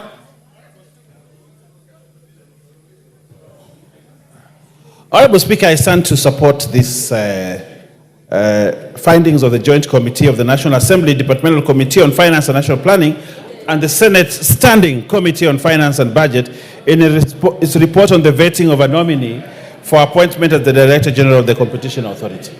Honorable Speaker, as members are aware, the Competition Authority plays a crucial role in enhancing the welfare of the people of Kenya by promoting and protecting competition in markets and preventing misleading market conduct. Therefore, Honorable Speaker, the importance of the office of the Director General cannot be gainsaid. Honorable Speaker, I note that in considering the suitability of the nominee, the committee paid due regard to the constitutional and statutory requirements relating to the office in question and whether the nominee's abilities, experience, and qualities met the needs of the said office. Honorable Speaker, the committee was guided by the Constitution and the statutory requirements such as the national values and principles of governance, conduct of public officer, and leadership and integrity prerequisites. Additionally, Mr. Speaker, the suitability of the nominee was assessed after scrutiny of their background, academic credentials, and the professional qualifications, work, and professional experience, personal integrity, as well as their performance. The nominee, Honorable Speaker, Mr. David Kibet Kimei, has over 33 years' experience across many sectors, including academia, regulatory tourism, health, communication, and energy. Through his extensive employment record and work experience, the nominee is well equipped with the skills and expertise needed as Director General for the Competition Authority. Mr. Speaker, further, the nominee has clearly demonstrated a clear roadmap, according to the report, to promote growth in the sector, including creating a level playing field for businesses, advocating for regulatory reforms that promote transparency and competition, developing a regulatory framework that supports their competition, and promoting regional and global integration to foster a competitive environment that benefits both local and international business. Honorable Speaker, in conclusion, I urge this House to make a swift and favorable decision in approving Mr. David Kibet Kimei to the position of Director General of the Competition Authority of Kenya, thus reinforcing our commitment to protecting, strengthening, and improving the efficiency of our economy, which is vital for driving economic growth. Honorable Speaker, I support the appointment of David Kimei to be the Director General of the Competition Authority, and the report is available. The committee has done a good job, commendable job, and I want to thank the committee and the Senate committee, and therefore request this House to not waste time, but approve the appointment of David Kimei Kibet to be the Director General of the Competition Authority. Honorable Speaker, I support and request the members to support, and if the Honorable Pokose is around, he can request that we put the question and we approve. Honorable Speaker, I thank you. Majority Leader of the MP for Super South, the Honorable Karoli Omondi. Thank you very much, Honorable Speaker. I rise to support the nomination of David Kibet Kimei to the position of Director General of Competition Authority. As I'm doing so, I can see Honorable Marianne Keitan is smiling. There's a particular reason for that smile. Honorable Keitani and I happen to have worked with David Kibet Kimei many years ago when we established the first independent regulatory authority, then known as Electricity Regulatory Board, now Energy and Petroleum Regulatory Authority, EPRA.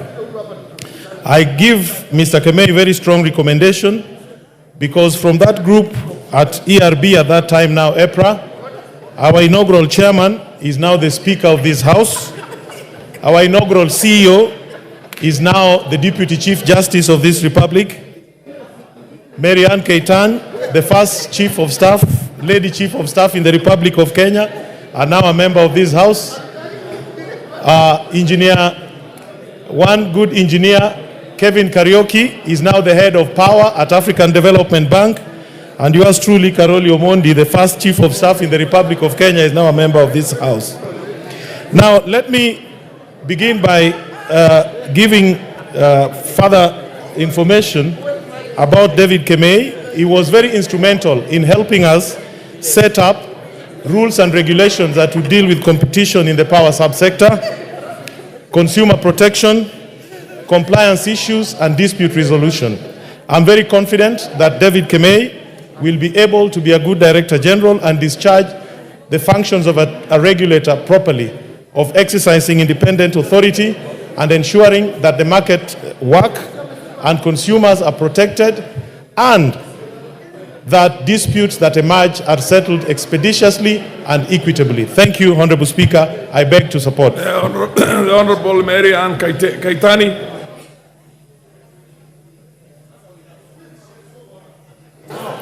Thank you very much, Mr. Speaker.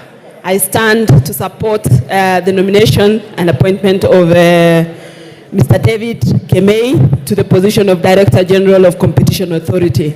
Mr. Speaker, just like has been said by my colleague, Honorable Karoli Omondi, we worked with David Kemei at one time in our lives, and the work, and I can actually vouch for his experience and his professionalism in the works he does. He's very articulate and very straight to the point, and knowing that Competition Authority is an authority that takes care of businesses and industry in terms of competition and competitive advantages that some companies may want to take advantage of other companies. I think he comes in with the right skill and the right professionalism to be able to steer our industry and ensure that every industry or every person wanting to do business in Kenya gets the right forum or gets the right environment where competition is not curtailed. We know, for example, that there are businesses in this country that want to take advantage of others and make lots of profits and huge profits. And I know that David Kemei will be able to perform that duty, and I know that he is qualified and has the professional skill and is actually professional in everything that he does. I therefore stand to support. Thank you, Mr. Speaker. MP for Kikuyu and Majority Leader Kimani Ichung'wah. Thank you, Honorable Speaker, and I rise to support the appointment, or rather the nomination and appointment of David to the position of the Director General of the Competition Authority of Kenya. Honorable Speaker, even as I support his nomination from his vast experience as a good professional who can deliver on the mandate having been vetted by the Finance and National Planning Committee, I must take this opportunity, Honorable Speaker, to speak to David and tell him that he's taking office in a very crucial authority in our country. Honorable Speaker, the Competition Authority has been moribund since its formation. And I want to hope and pray that David Kemei is a man who will make this authority have teeth to bite. Because, Honorable Speaker, we're in a country where corporates like Safaricom want to operate like a monopoly, and they do not desire to have competition from anybody, Honorable Speaker. Honorable Speaker, I was shocked the other day when there was a lot of debate online and across the country from a letter that was done by Safaricom to the Communications Authority on the rollout of Starlink satellite technology in Kenya. Honorable Speaker, as much as Safaricom may have a point in terms of the national security issues and issues touching on traceability of the gadgets and where they are and for what purpose they are being used, but we see corporates like Safaricom and others, Honorable Speaker, who take advantage of their dominance in the market to kill competition in the country. And any economy without competition, Honorable Speaker, people will be taken advantage of. Honorable Speaker, if you look at the case of Starlink, Kenyans today are paying an average of 1,300 per month for data that is quick, is very fast, is easy to access, and you can access it from any corner of the country, irrespective of whether there's a base station or not. Why would anybody, Honorable Speaker, want to derail Kenyans from accessing such technology? Simply because you have invested over the years in base stations. If you have been slow in advancing your technology with changing times in the world, Honorable Speaker, it is not the problem of Kenyans. And this is where the Competition Authority must come in and step in and ensure that no corporate in this country and nobody is able to deny Kenyans the right of choice. Because that is all competition about. Competition is about the right to choice. Kenyans must be able to choose, even with Kenya Power and Lighting Company. We must be able to choose whether we want power connected to our homes by KPLC or by another competitor, Honorable Speaker, who can distribute power from the national grid. It cannot be that since for the last 60 years, we have depended on KPLC, and in this day and age where people are even, Honorable Speaker, I saw something online, I think it was in India or Bangladesh, where people are using solar lighting and creating a grid in a village by interconnecting their own solar panels across their village.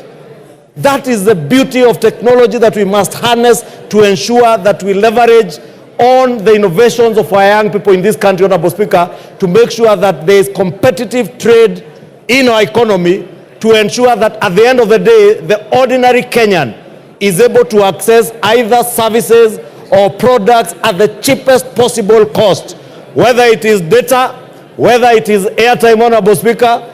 And as much as I don't like Elon Musk, Honorable Speaker, I saw him promising us that with time we'll be able to make emergency calls for free by converting our cell phones to satellite phones.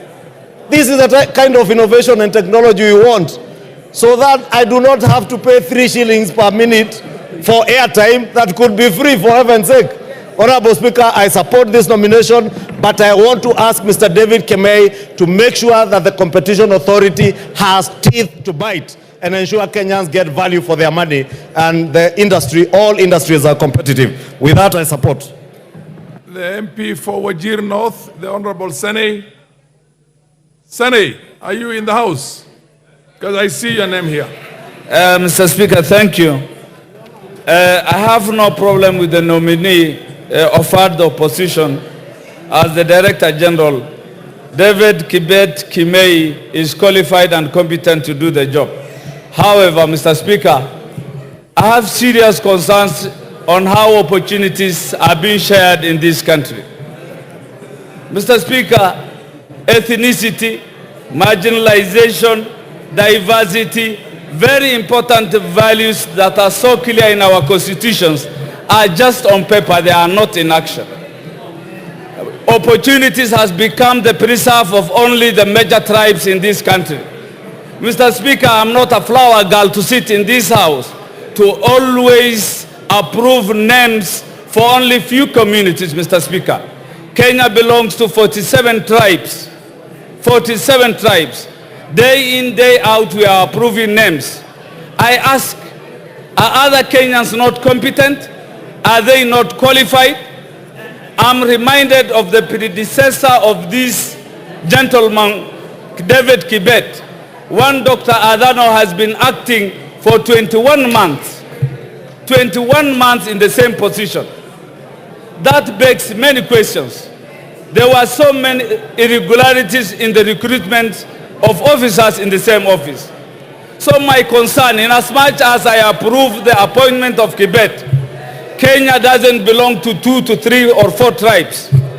Kenya belongs to 47 tribes. I don't know when an Ajuran, which is a tribe also in this country, a nominee from that community shall come to the floor of this house and we approve one from that community. There is the monopoly of only appointing people from few tribes. Kenya is one and our unity is manifest in the 47 communities or tribes, Mr. Speaker. In as much as I approve the nominee, I beg for regional balance. I beg for equity. I beg that all Kenyans are treated equally. I beg that Somali is not an ethnic, it's an ethnicity but not a tribe. That the Somali community is a nation of tribes. and many a times we are shrouded and we are being concealed in that name. So my concern is, let Kibet be approved. But let Kenya belong to 47 tribes, not in name but by action. I support, but I am not happy. I am not happy. I am crestfallen in the way in which public service is being just given to few clans, to few tribes, Mr. Speaker. Otherwise, I approve. Thank you.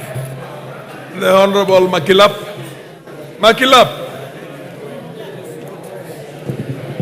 Order, thank you, Mr. Speaker. Honorable members, please consult in law. Thank you, Mr. Speaker. Order. Yeah. Protecting me from the leadership here. They are doing loud consultation. The Honorable Kimani Chungwa, the Honorable Osoro. Now, I'll not mention the lady's name. She's my colleague. Thank you, Mr. Speaker. Thank you, Mr. Speaker. First, I rise to support David Kibet Kemei for appointment to the position of Director General of Competition Authority of Kenya.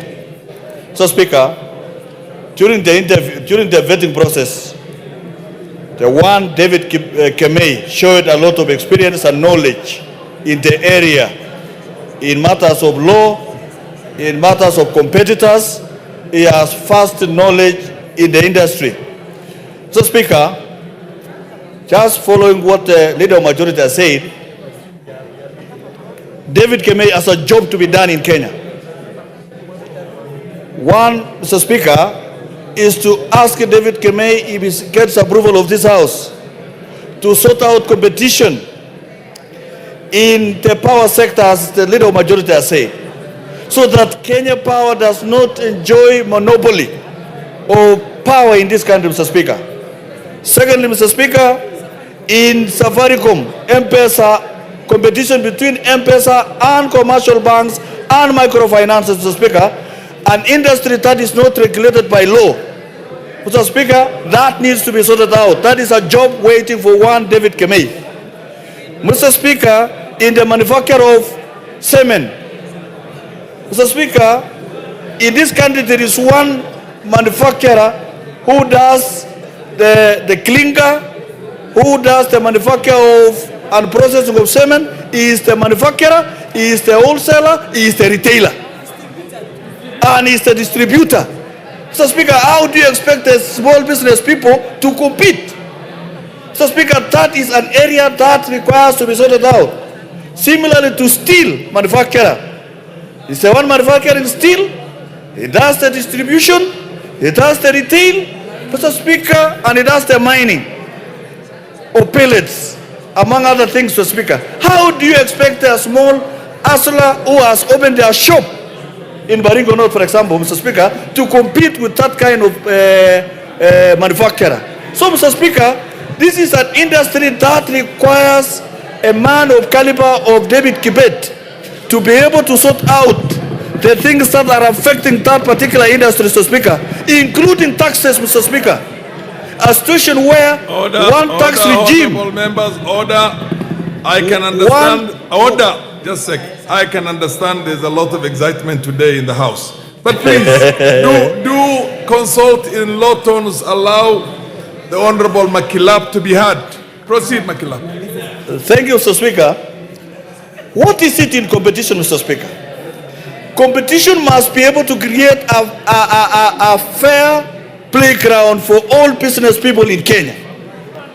This is the man that will be able to put in order monopolies in business. Look at the milk industry, Mr. Speaker. The milk industry, the milk production and the value chain in the milk industry is skewed towards one competitor who works very hard to kill the other industries, including ACC. Mr. Speaker, this milk production and its value chain, together with the competitors of those who process and package milk, requires order so that the business people on the ground, the people who produce milk and keep cows, will be able to have value for money for their milk, Mr. Speaker. Mr. Speaker, there is a lot That needs to be regulated in this country so that there is fair competition, so that the people who want to build the economy, the young economists, will be able to build in the internet sector, Mr. Speaker, and the digital economy. Mr. Speaker, there is need to up order in that area, Mr. Speaker, so that everyone has a play and has a space to play in growing the economy of Kenya. Mr. Speaker, I support David Kibet for the appointment for Director General of Competition Authority of Kenya, Mr. Speaker. The MP for Jomvu, Badibadi. Mheshimiwa Badibadi. Yes. Asante sana Mheshimiwa Speaker kwa kunipatia fursa hii leo ili na mimi kuungana pamoja na wenzangu kuchangia katika mada hii. Leo Mheshimiwa Speaker, mimi nataka pia kushikana pamoja na wajumbe wenzangu katika kuunga mkono uteuzi wa Bwana David Kimei katika halmashauri ya ushindani, yani Director General katika Competition Authority. Vile vile Mheshimiwa Speaker, niko na sababu ambazo zinanifanya kuwa niweze kuunga mkono hoja hii. Ni kwa sababu Bwana David Kimei ameongelelewa na wengi sana juu ya utendakazi wake na kuwa ni mtu ambaye ataweza kusaidia katika kuona kuwa halmashauri hii inaweza kunawiri. Mheshimiwa Speaker, tumeona kiongozi wetu wa wengi ndugu Kimani Ichung'wah akizungumzia juu ya hali ilivyo katika Kenya Power, na ni muhimu pia na mimi niunge mkono kusema kwa mambo kama haya. Ni muhimu kuona kuwa mtu mwananchi anaweza kujichagulia, lakini hali ilivyo mwananchi anawekwa katika hali kuwa hana budi, lazima awe ataweza kutumia moto wa Kenya Power. Vile vile Mheshimiwa Speaker, nataka kumwambia Bwana David Kimei ya kwa kuwa hii kazi yake ni ngumu sana na lazima ajitolee na serikali impe nguvu ya kuona kuwa namna gani wale mabwenyenye ambao watakuwa wakitaka kuzuia ili waweze kumonopolize biashara, kuona kuwa ameweka ushindani wa kila moja. Mheshimiwa Speaker, nikisema hivyo ni kumaanisha kuna uwekezaji wa nafaka, yani grain handling, ambao kuna makampuni pia Mheshimiwa Speaker wanataka kujitolea kuona kuwa kule Mombasa washindane pamoja na wengine ili wafanye biashara ile, lakini wanaekewa vikwazo vingi katika kuona kuwa wanaweza na wao kuingia katika uwanja wa ushindani ili kufanya mambo yale. Kijana mmoja mkurugenzi mdogo sana pale anaitwa Mohamed D, ambaye yeye aling'ang'ana pande ya mambo ya documentation na mengine mingi kuona kuwa ili aweze katika hiyo kampuni ishindane na wale mabwenyenye wengine. Mheshimiwa Speaker, hatuwezi kuenuka ikiwa tutaacha wale mabwenyenye peke yao wenye nguvu wafanye biashara. Kwa hivyo mimi nasema ni muhimu huyu Bwana David Kimei aone kuwa tukimpelekea maneno pia kumwambia awe ataweza kuwasikiza ili aweze kufungua mlango wa ushindani wa kibiashara na mambo mengine katika watu wetu. Vile vile leo tuna hasara Mheshimiwa Speaker, imepatikana mafuta kule Turkana, ambapo kwa zamani sisi pale Mombasa kwetu kulikuwa na refinery pale Changamwe. Hivi sasa imefungwa, hakuna ushindani ambao unaweza kuendelea. Mafuta haya yanapatikana, yanachukuliwa pelekwa nchi za nje, wanafanyiwa na yanakuwa refined, kisha tunarudishwa tunauziwa. Kwa hivyo hiyo kwa Kiswahili nasema ni goji kirba, kirba goji. Yani sisi tuna mafuta tutoe nje tufanywe refining alafu kisha turudishwe. Hii kampuni ya refinery lazima ifufuliwe na serikali ili iweze kushindana na wale Waarabu wengine pale katika nchi za nje na kutupa kazi katika watu wetu ambao walikuwa wanafanya katika orphanary ile. Leo Mheshimiwa Spika, watu wengi wamefutwa kazi. Watu wengi wameenda kutafuta kazi katika nchi za nje. Mdogo wa mamangu mwenyewe, bwanake alikuwa anaitwa Kibwana, anafanya orphanary. Kwa experience yake, baada ya orphanary kufungwa, leo ameenda kufanya kazi Qatar, katika nchi za nje, kusaidia watu wengine. Na hali hii, miradi ikiweza kufunguliwa, wanaweza kuleta ushindani na watu wetu kufanya kazi hapa. Kwa hivyo Mheshimiwa Spika, nashukuru sana na nampongeza David Kimei. Asante sana. Madam Ngelechei, the MP for Elgeyo Marakwet, followed by akifuatwa na Mheshimiwa Mazamzam. Thank you so much, Mr. Speaker, for giving me this opportunity.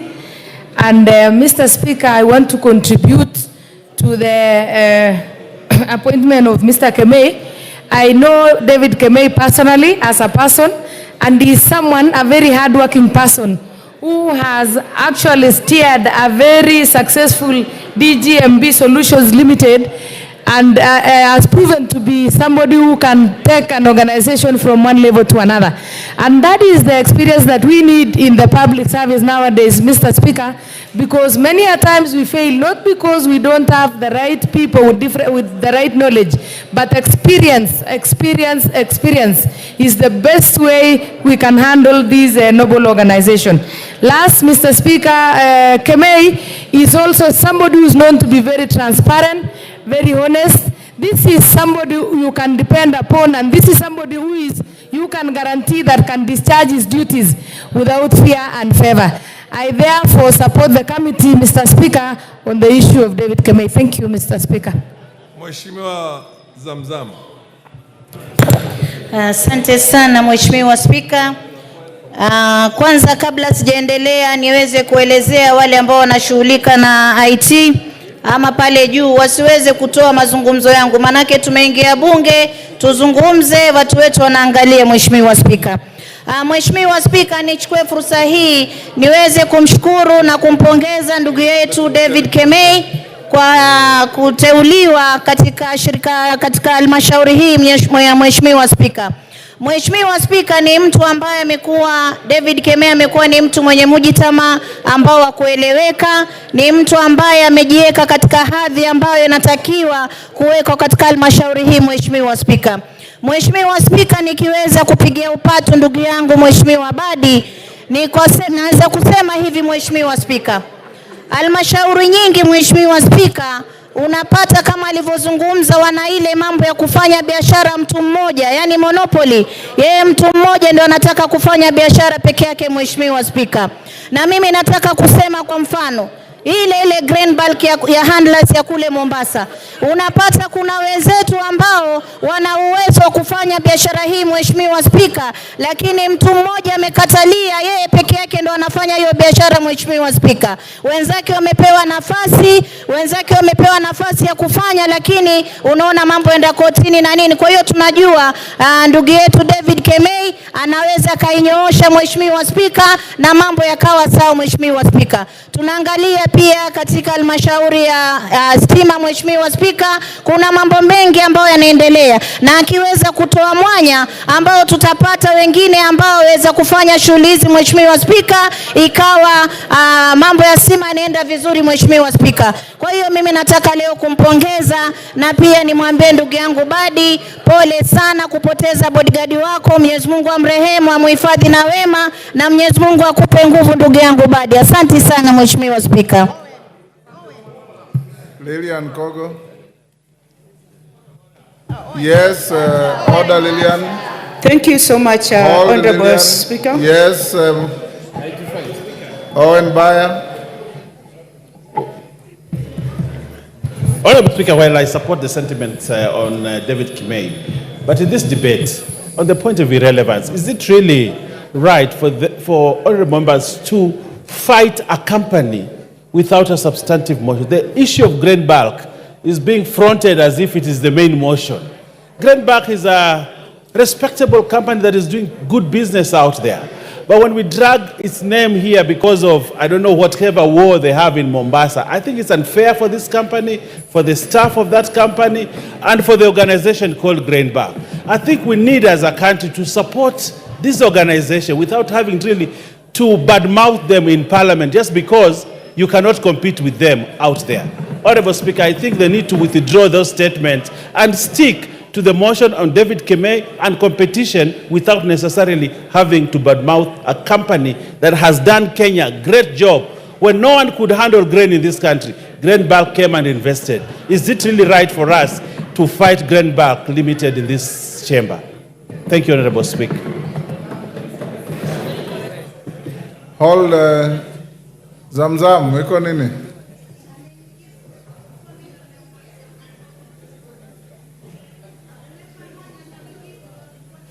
Hapana. Asante Mheshimiwa Spika.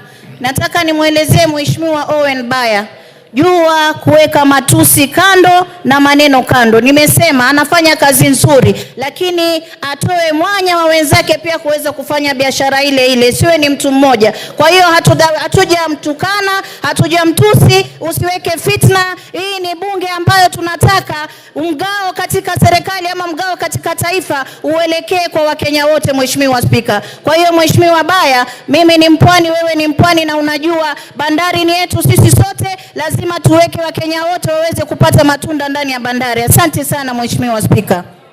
Lilian Kogo. I really thank you, Honorable Speaker, for giving me this opportunity to also rise and support the nomination of one David Kemei to be the Director General of Competition Authority. And I want to congratulate him. He's well known in his astuteness in the work that he does. And Honorable Speaker, the point I wanted to add on to what my colleagues have already said is that the appointment of Honorable Kemei comes at a point when, as Kenyans, we are entangled in a system where we have the national debate on inclusivity. We have the agenda of everybody and all of us being included.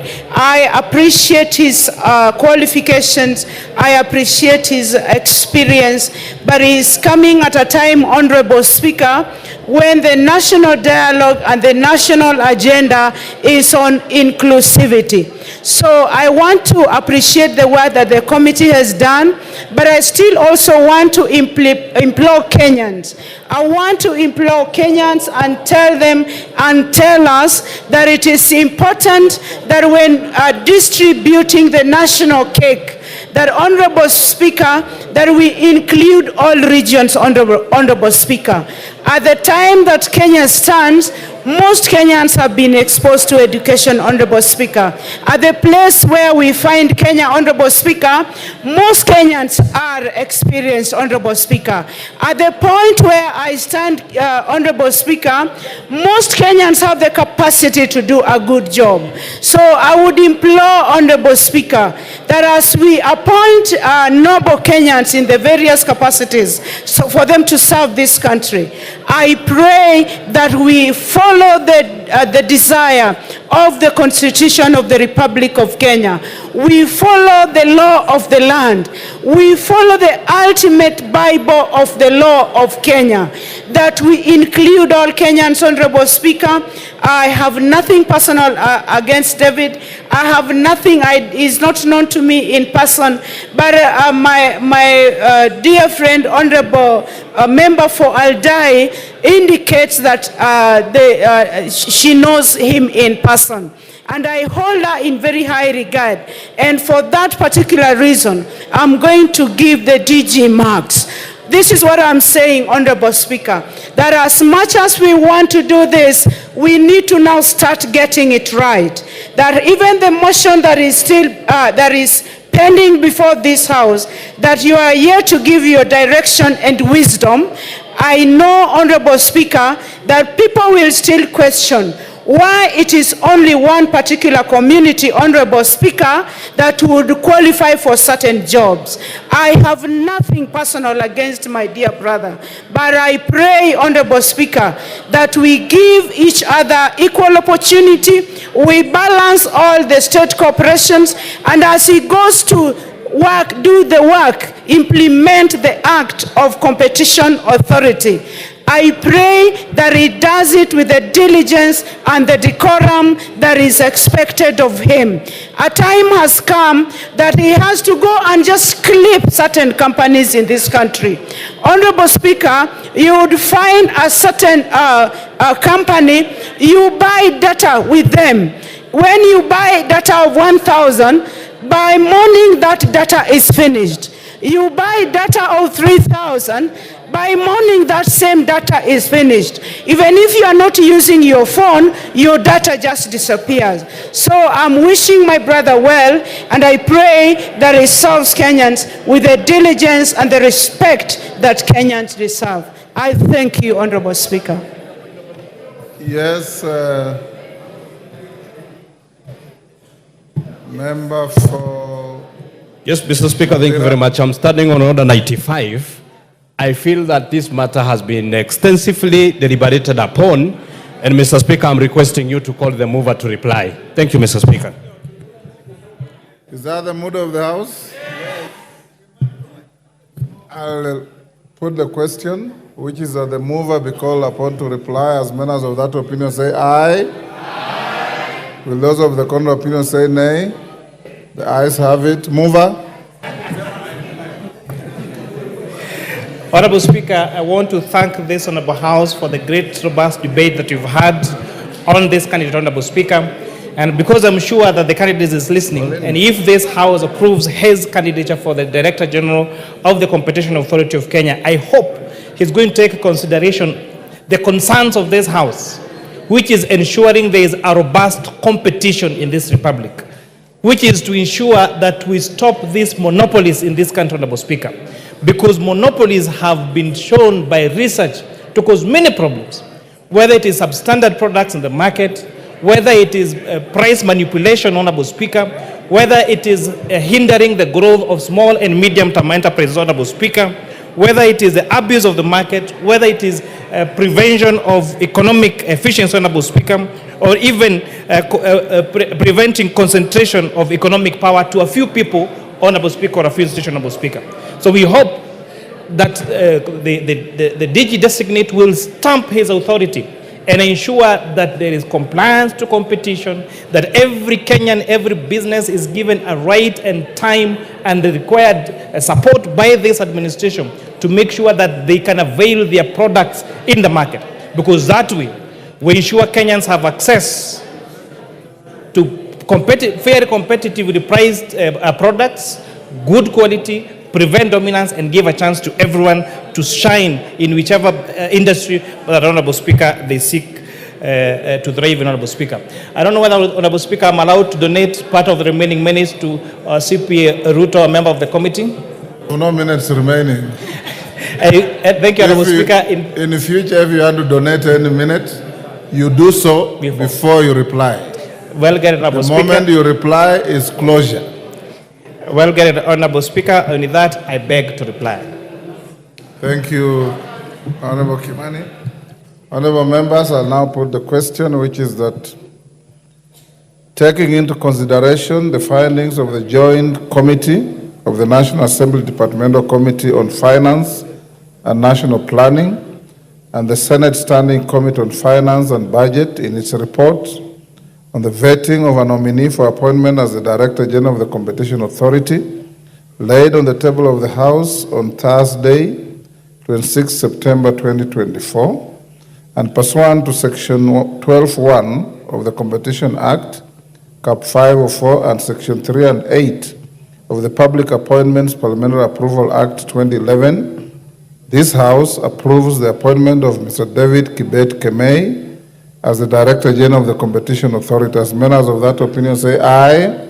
Aye. Will those of the contrary opinion say nay? The ayes have it.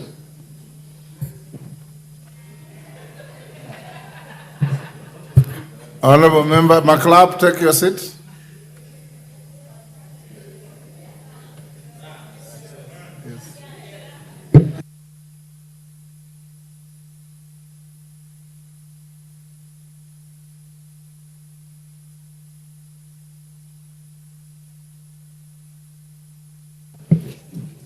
Honorable members, Carole, take your seat. Member for Webuye, take your seat.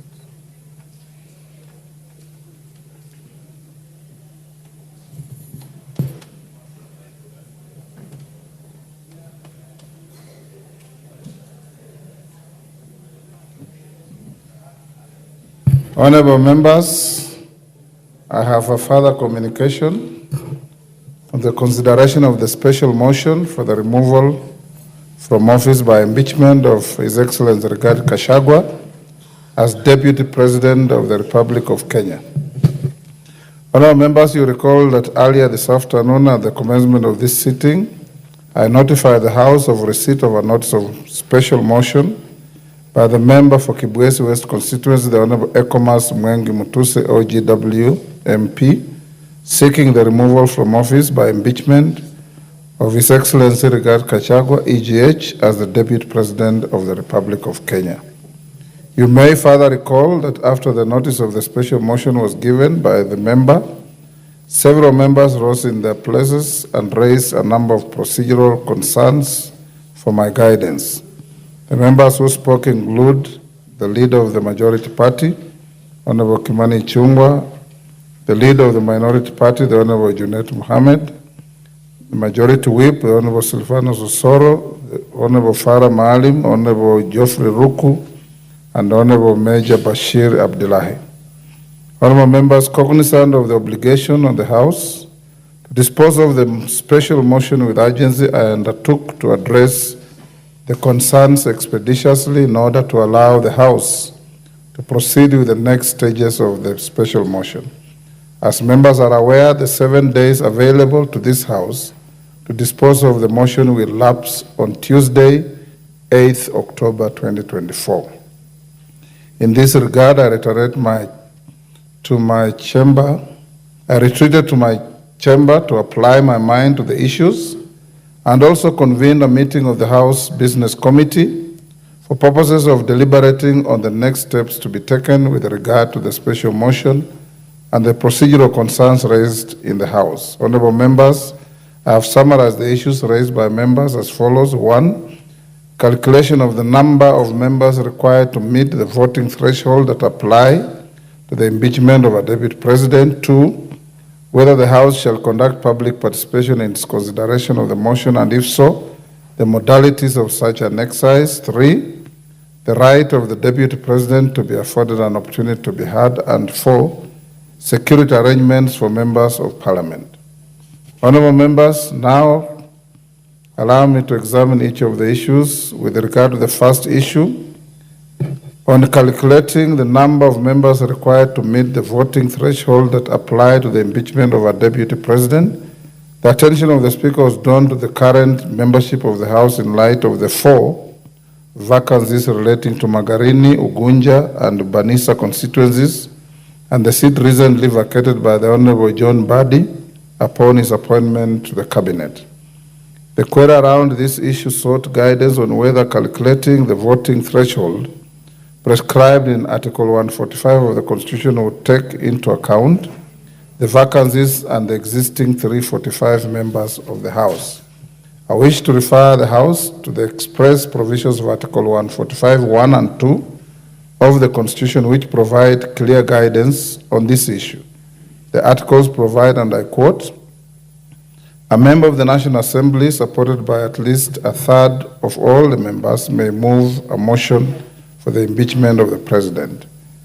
On the ground of gross violation of a provision of this Constitution or any other law, where there are serious reasons for believing that the President has committed a crime under national or international law, or C, for gross misconduct. 2, if a motion under Clause 1 is supported by at least 2/3 of all the members of the National Assembly, the Speaker shall inform the Speaker of the Senate of that resolution within 2 days. The President shall continue to perform the functions of the office pending the outcome of the proceedings required by this article. Members will note the instructive words in both provisions subject the prescribed threshold to all the members, to the extent that no reference is made to existing members. The thresholds can only be applied to the membership of the National Assembly that is prescribed under Article 97 of the Constitution. In this regard, a member who proposes a motion for the impeachment of a president or deputy president must be supported by at least one-third of the 349 members of the House, being 117 members. By extension, for the House to pass a resolution on a motion for the impeachment of a president or deputy president, the motion must be supported by at least two-thirds of the 349 members of the House, being 233 members. A related issue raised with respect to the first issue was whether the validity of the proceedings of the House would be affected in light of the 4 vacant seats. Notably, Article 124(3) of the Constitution provides that the proceedings of a House of Parliament are not invalid merely on account of a vacancy in its membership. That settles the issue. Honourable members, the second issue was on the conduct of public participation. In consideration of the special motion and the modalities of such an exercise, at the very outset, permit me to note that it would be absurd for any person to imagine that a motion such as the one present before the House may be concluded without the participation of the public. Honourable members, Article 1182 of the Constitution categorically enjoins Parliament to facilitate public participation and involvement in the legislative and other business of Parliament and its committees. My attention has also been drawn to various court decisions relating to the removal from office of state officers, including county governors. I'm indeed persuaded that the public participation is an integral element of the process of removal of an elected state officer from office. Having reiterated the centrality of public participation in the process, how then shall the public participate in the consideration of the special motion? Honourable members, in answering this question, the House Business Committee has addressed this issue during its meeting this afternoon and approved a program of public participation across the country to be coordinated from the 47 counties. The clerk shall communicate the full details of the program for the information of the public through print and electronic media advertisements to run from tomorrow, 2nd October 2024. Honourable members, with regard to the administrative arrangements to facilitate public participation, the House Business Committee also resolved on the following modalities. 1, that the public participation will be undertaken on Friday, 4th October 2024. Consequently, all other parliamentary activities previously scheduled between Thursday, 3rd, until Monday, 7th October 2024 shall be suspended. That this unprecedented occasion is one which requires the House to summon all members to avail themselves and participate in all activities relating to the special motion. Further, Standing Order 68 provides that a motion for the removal of a person from office takes precedence over all other businesses on the order paper. Consequently, the consideration of the special motion shall have priority over all activities in the House, whether domestic or foreign. 3, that the House Business Committee will seek a resolution of the House to A, suspend the sitting of the House on Thursday, 3rd October 2024, in order to facilitate the administrative arrangements for public participation, and B, hold a morning sitting on Tuesday, 8th October 2024, and commence an early afternoon sitting on the same day to consider the special motion.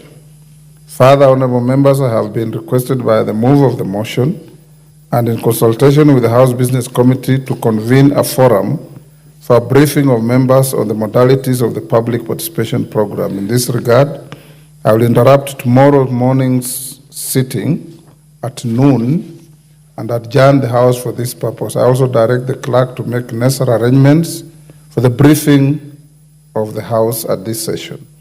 Honourable members, the third issue touched on the manner of affording the Deputy President an opportunity to be heard and the modalities of the same. In this case, Standing Order 67 obligates the House to afford the Deputy President an opportunity to be heard either in person, through a representative, or both.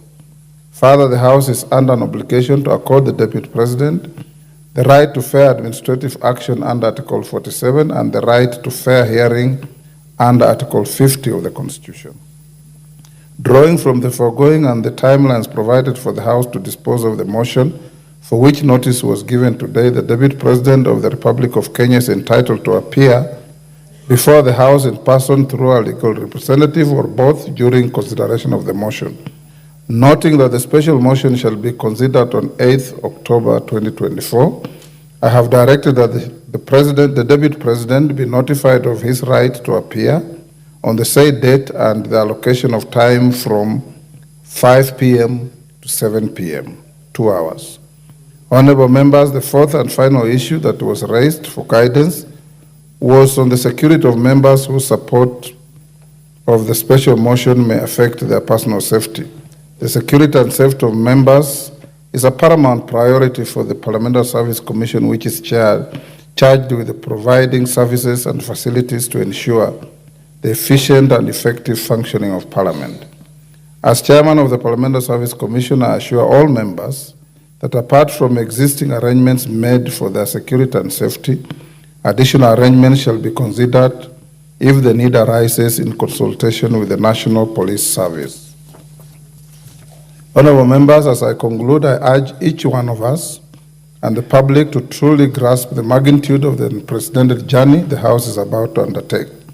In promulgating the Constitution, Kenyans bestowed upon themselves and generations yet to come a document that reshaped the very soul of our nation. Indeed, our Constitution is a living document that espouses the aspirations of our people. To this end, on Friday, 27th day of August 2010, Kenyans affirmed their sovereign and inalienable right to establish a government anchored in democracy, social justice, and the rule of law. The power to impeach is a profound check on the conduct of a state officer. To safeguard the rights of an affected state officer, the Constitution prescribes high and graduated thresholds on the National Assembly.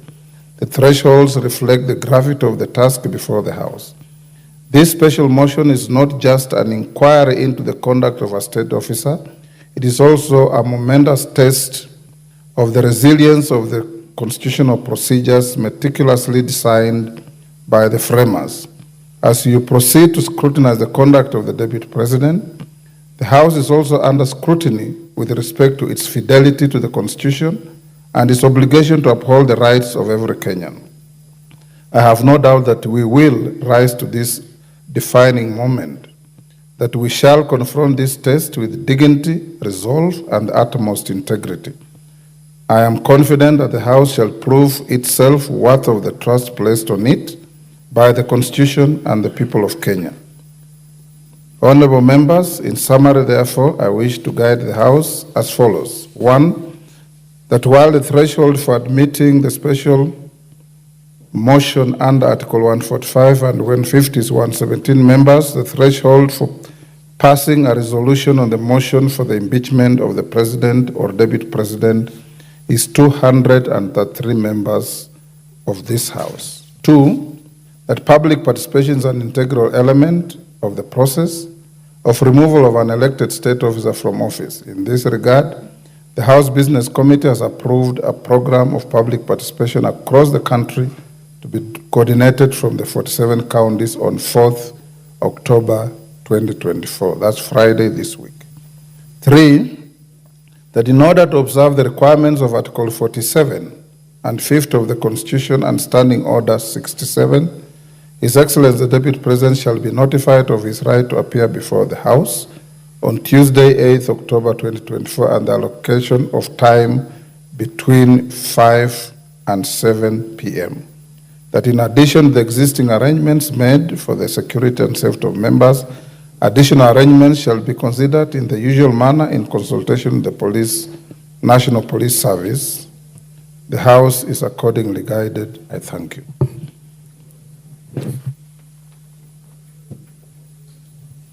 Who is that? Kamket. On the ruling? Okay, give him the floor.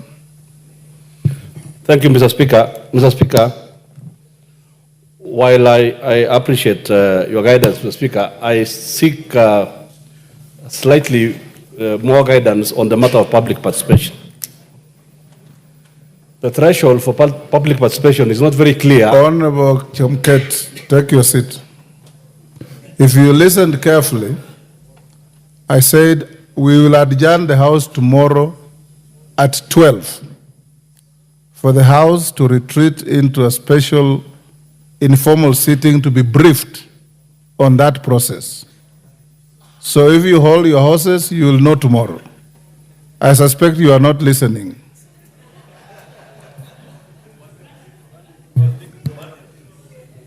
He was? Yes, Kamket. Your colleague here says you are thinking about banditry. Far from it, Mr. Speaker. Yes. It's a genuine concern, Mr. Speaker, but I'm happy by that guidance, except that the Constitution and the standing orders, there is no clear threshold on that matter of public participation. So I'll stand guided by Lawyers will tell you that the threshold is defined by what a reasonable man, and I believe a reasonable woman too, will see as reasonable. Yeah. Very well. Yes, Oundo. Thank you, Honorable Speaker. I just wish further clarification on the issue of listening to the Deputy President and what follows thereafter, considering that the motion must be dispensed of on the same particular day. There is a reasonable expectation that after being heard, whoever is hearing you is given adequate time to review what you have said and incorporate the same in the decision. And I do believe, Honorable Speaker, a House sitting as it is equivalent to a court of law or high court, and very rarely do they make immediate decision or make an immediate judgment before they review and analyze all the evidence presented. I do hope you will apply yourself and guide us adequately so that whatever decision we make at the end of the proceeding or the sitting is not invalidated on account of unfair treatment of the accused, so to speak. Thank you, Honorable Speaker. Yes, Mama Zamzam. Mheshimiwa Spika, nilikuwa na swali, mbona aje saa 11 mpaka saa 2? Naona muda utakuwa umekwenda sana na tutakuwa na wasiwasi. Wajua Mheshimiwa Spika, giza ina siri zake. Kwa hiyo sijui mbona asije mapema Mheshimiwa Spika, tulimalize kwa mwangaza. Asante sana. To Honorable Oundo, if you read the Constitution very carefully, you will see that this is the House where charges are framed. The trial chamber is the Senate. This chamber could easily vote on the motion after the mover and the seconder, if there's nobody debating it, and forward all the material to the Senate for trial. To the extent that we will debate the matter, and with abundance of caution, we have invited the subject of the motion, if he wishes, to come before the House and say whatever he may wish to say to the issues that he will have been confronted with. We are not obliged to bisect or dissect or respond to what he says. You are obliged to vote and then forward the materials to the Senate for trial. That notwithstanding, having given him 5 to 7 to speak, the House should be informed that should there be interest to continue with the debate Thereafter, we are going to move a procedural motion for the House to sit on Tuesday 8th from 9 a.m. to midnight. So you'll still have time to deal with any issue. Mama Zamzam, mimi huwa nasikia ati shetani anapenda usiku, lakini huyo shetani haishi hapa bungeni.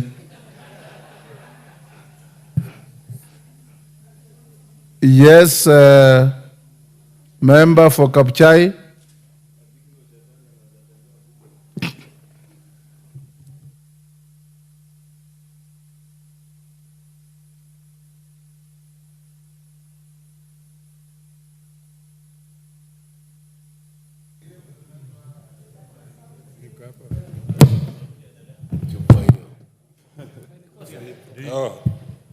Thank you very much, Honorable Speaker, for giving this very humble time, actually. Mine, Mr. Speaker, is a true comment. Your judgment is purely Solomonic. You have made a decision that will never be challenged anywhere. We don't want to make something that tomorrow we shall come down to be challenged. So all that is the procedure going through to get the fee, the last end. Even Mr. Speaker, you have offered him to be heard. That, Mr. Speaker, will give this House all the rights and safety.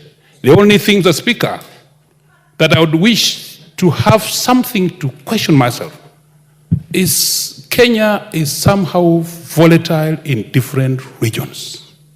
Maybe to some regions, security might be required for public participation.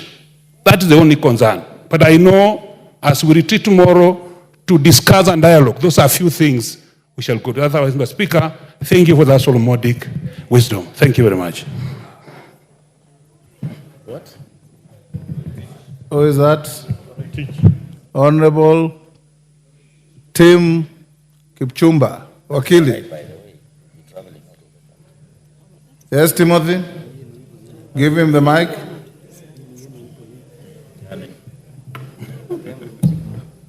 My clerks today, you are firing blanks.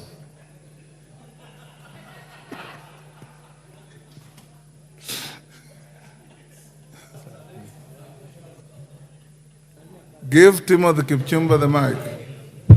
There's one next to you now, Tim. This one is too short. Yes. Thank you. Thank you, Honorable Speaker, for giving an opportunity to raise an issue that I wish you to clarify. Honorable Speaker, we need to give the Deputy President a fair hearing. Honorable Speaker, it is on record. As you sit, Honorable Speaker, you are a neutral arbiter in this matter.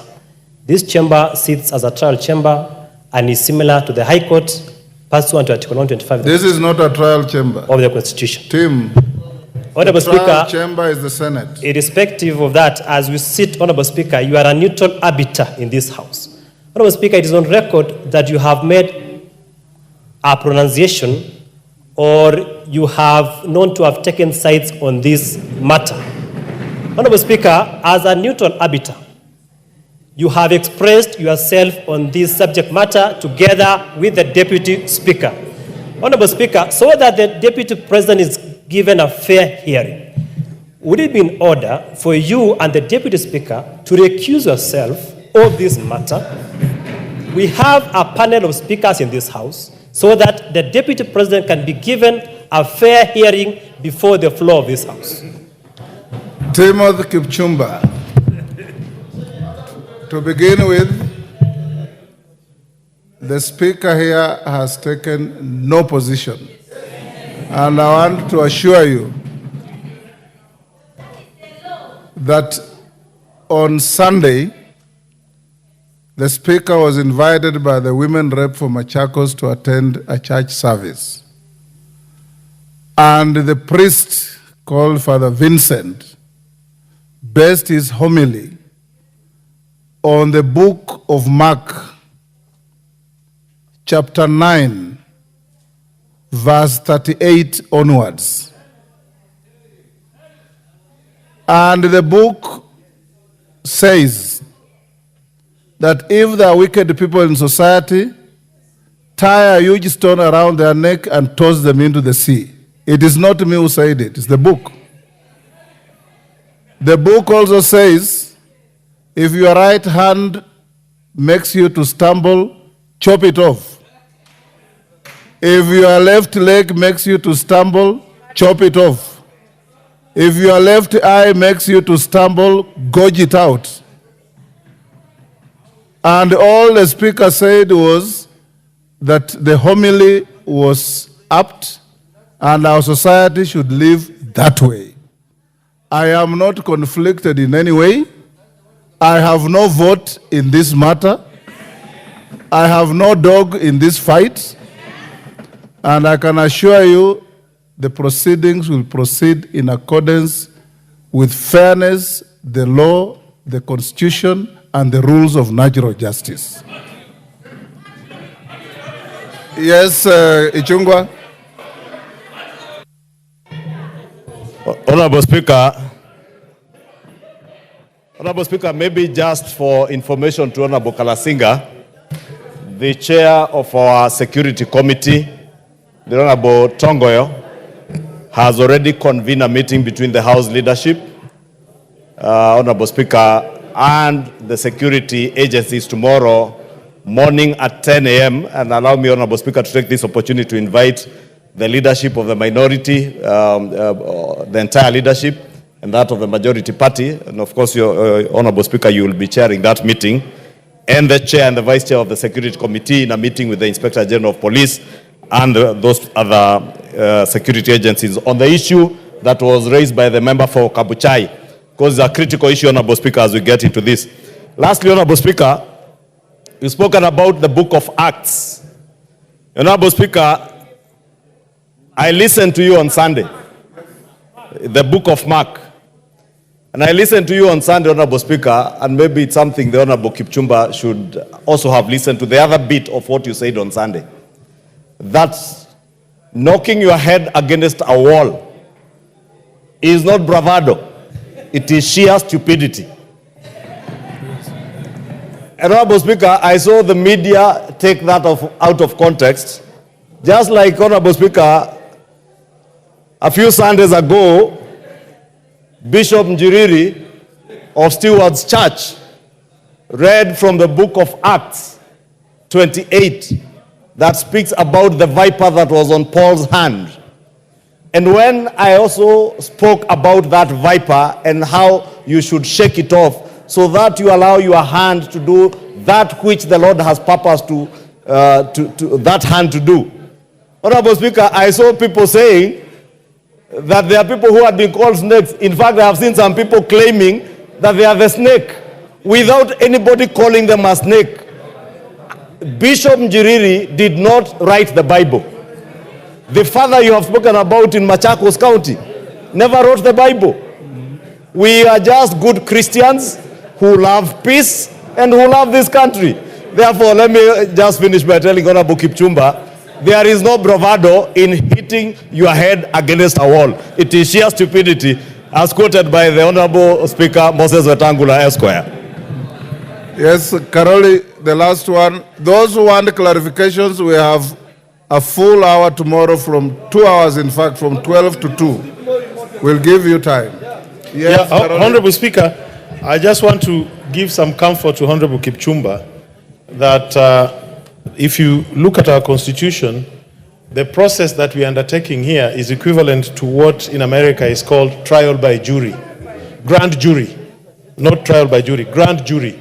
And you're absolutely right. Your role is fairly limited. Yes. I do not foresee any occasion where you could show bias or influence us.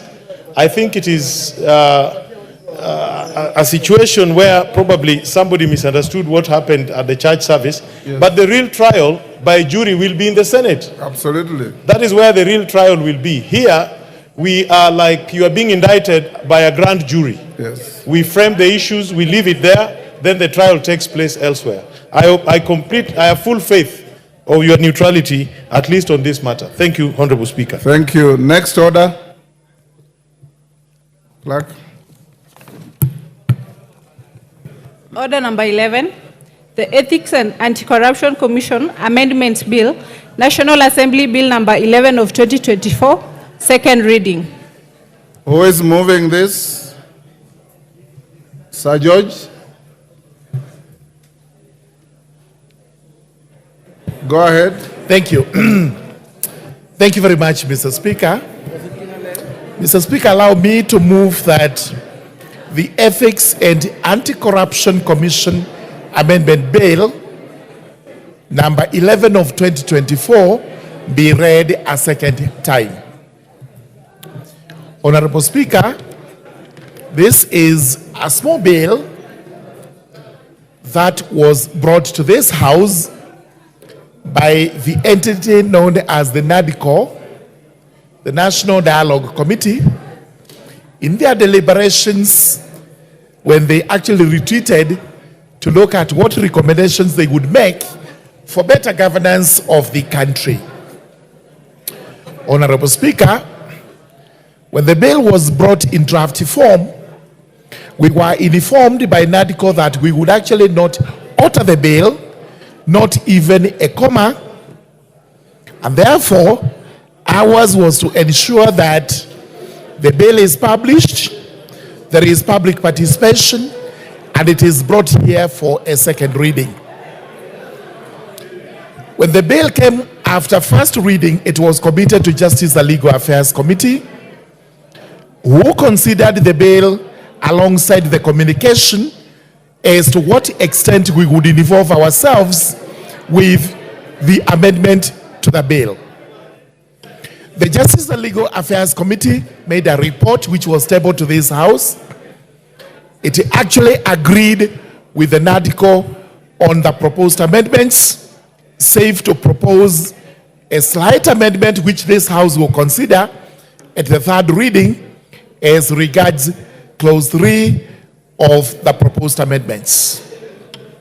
Honorable Speaker, this bill proposes to amend in clause 2, section 5 of the Ethics and Anti-Corruption Commission Act 2011, which we refer to as the Principal Act, and it proposes that the bill be amended by deleting subsection 1 and substituting therefore the following new subsection. The new subsection 1 is going to read as follows. The chairperson of the commission, and the commission here means the Anti-Corruption Commission, the Ethics and Anti-Corruption Commission, shall be a person who is qualified to hold the office of a judge of the High Court under the Constitution. In essence, this means that the person to be selected as the chairperson should actually have served as a legal practitioner for 10 years, or a magistrate under the Act, or a person of academic qualifications which meet the threshold of appointment as a judge of the High Court. I wish to confirm to the court that Justice and Legal Affairs Committee agreed with this proposed amendment in view of what we have been receiving from stakeholders regarding the performance of the Ethics and Anti-Corruption Commission. I regret to inform the House it has not been very commendable, and especially in view of how their cases have been treated by the Office of the Director of Public Prosecutions. When we talk about the commission here for EACC, the commission is the one that executes decisions made by itself. It is not the CEO. Therefore, when it comes to defending decisions before the DPP and elsewhere, it is the commission that actually goes to make that defense.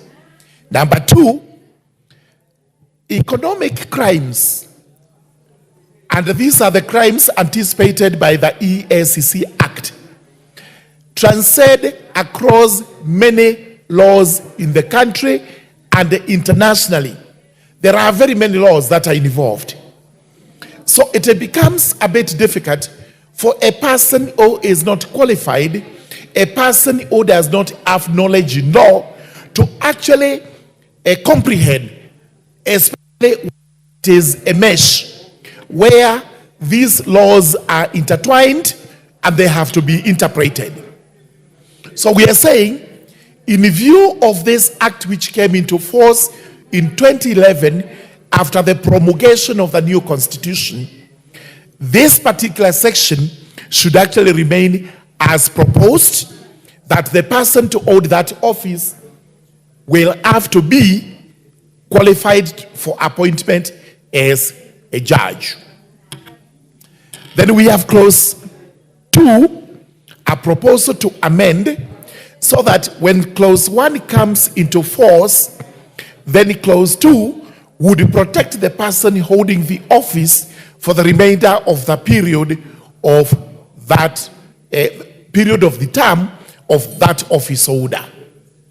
We did not have any particular problem with this, save that it is clear in our laws, cardinal principles of legality cannot approbate and reprobate at the same time. Number 2, there is no point in guaranteeing which cannot be executed otherwise. Clause 2, clause 3, which deals section 2, actually deals with an accrued right of the chairperson holding the position now. That person has a contract which cannot be terminated through this legislation or any other legislation. The fact remains, the person will serve for the remainder of the contract before it comes to an end. So our only problem with this clause was what would happen once that person serves the remainder of the contract period. Section 2 would become a dead letter law. It would not be protecting anyone else from that period until this act is repealed. So we asked ourselves, is there any need of legislating on what we would consider in legal terms as obvious? Because you cannot interfere with this contract until it comes to an end. And that is the fact in law. So we proposed as follows, that we delete that section so that it does not remain in our statute books after the chairperson completes the term, where whatever number of years are remaining. It would thus be a tidy statute which does not have any dead letter provision in it. The assurance is that under our laws, which laws are wide, whether Commonwealth, whether our own practice here, laws of equity, principles of equity, you cannot interfere with an individual's accrued right unless that person consents or agrees to the interference. Therefore, the position of the chairman is actually secured until the term is over, after which then the rest of it will kick as per clause 1. So, in brief, we are saying, let us allow clause 1, clause 2, which proposes to amend section 5(1), but we can delete clause 3, which proposes to amend section 2, so that we do not have to keep this provision in our laws after the term of the chairperson in office expires. May I make it very clear as I conclude that the current chairperson need not be worried. He is protected by the law. All the laws protect him, the laws on contract, the laws of employment, the laws of equity, the doctrines of equity, and even our common law practice. He is protected, is not targeted. But let's make it very clear that every Kenyan is looking upon the EACC to deliver on corruption cases. This is why we are putting the standard on the chairmanship to be quite high, so that that person can answer on issues of law where these come into play.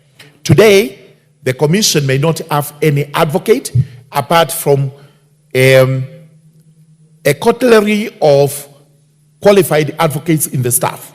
These do not sit in the commission, and when the commission is called upon to go and defend itself, sometimes it may be difficult for the commissioners to express themselves as lawyers. Therefore, we do propose that Clause 2, which amends Section 5B, allowed by the House, and also the House agreed with us, in spite of the provisions in the NADECO report, that we should not touch any provision. We do convince this House that Clause 3, which amends Section 2, would soon become dead letter law. With those remarks, I beg to move and I request the Deputy Majority Leader to second this. Thank you very much.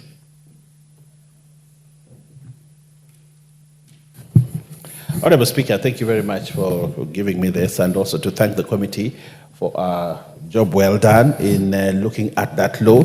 Honorable Speaker, it is very important that progressively as a democracy, we need to review the laws and also look at how the functioning of the law that has been in place has impacted either positively or negatively on the country.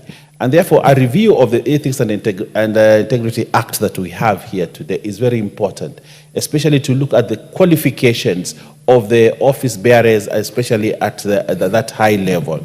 Honorable Speaker, I think it has been seen that there is an issue in having a non-lawyer or a non-advocate to serve as chairman, and it has had repercussions on the commission. And therefore, it is very important that we look at that and see, probably, when we put somebody with credentials in law, somebody who is qualified as a judge of the High Court, to be the chairman of the Ethics and Integrity Commission in this country, we are raising the bar and actually saying that we are serious about fighting corruption in this country by ensuring that we have a board that has people that qualify to sit there. Because the work of the commission is usually nitty-gritties of law that spread across many. So as you chair that board, Honorable Speaker, it is very important that the chairperson, the person sitting to chair the board, has the prerequisite qualifications to ensure that he can conduct board meetings and is able to follow through whatever is happening. Honorable Speaker, I want to support the Honorable Murungara on the issue that although the current chairman may not have those qualifications and assist there, because we know he's a man of integrity, we know he's a man that can be counted for to stand for this organization and for Kenya, and to ensure that the fight against corruption in this country is taken to the next level. And we have tremendous respect for him. But the law provides that as long as he still sits on the board, we'll allow him to finish his term, and so that as the law kicks in, the new law kicks in, he can now pave way for a new chairman. So I want to assure the Commission that there will be no disruption as we approve this law, but it is important that progressively as our country, we relook at the laws, we look at what needs to be done to farm the law so that we are at the forefront of fighting corruption, and fighting corruption with a board that has the prerequisite legal requirements to actually fight. But I also want to thank the Commission that is there for the job that they are doing. I think for the moment, I think Kenya, in terms of fighting corruption, we have had high-profile cases go to court. We have had high-profile investigations going on, and I think a good job is being done at the Commission. I also want to thank the current CEO who is there for steering this organization and taking it away from politics and ensuring that it's doing some professional work. And therefore, I stand to second and ask members to support this amendment so that as going forward, we strengthen the Commission and make sure that it has teeth to bite and also take Kenya to the next level in terms of fighting corruption. I thank you, Honorable Speaker.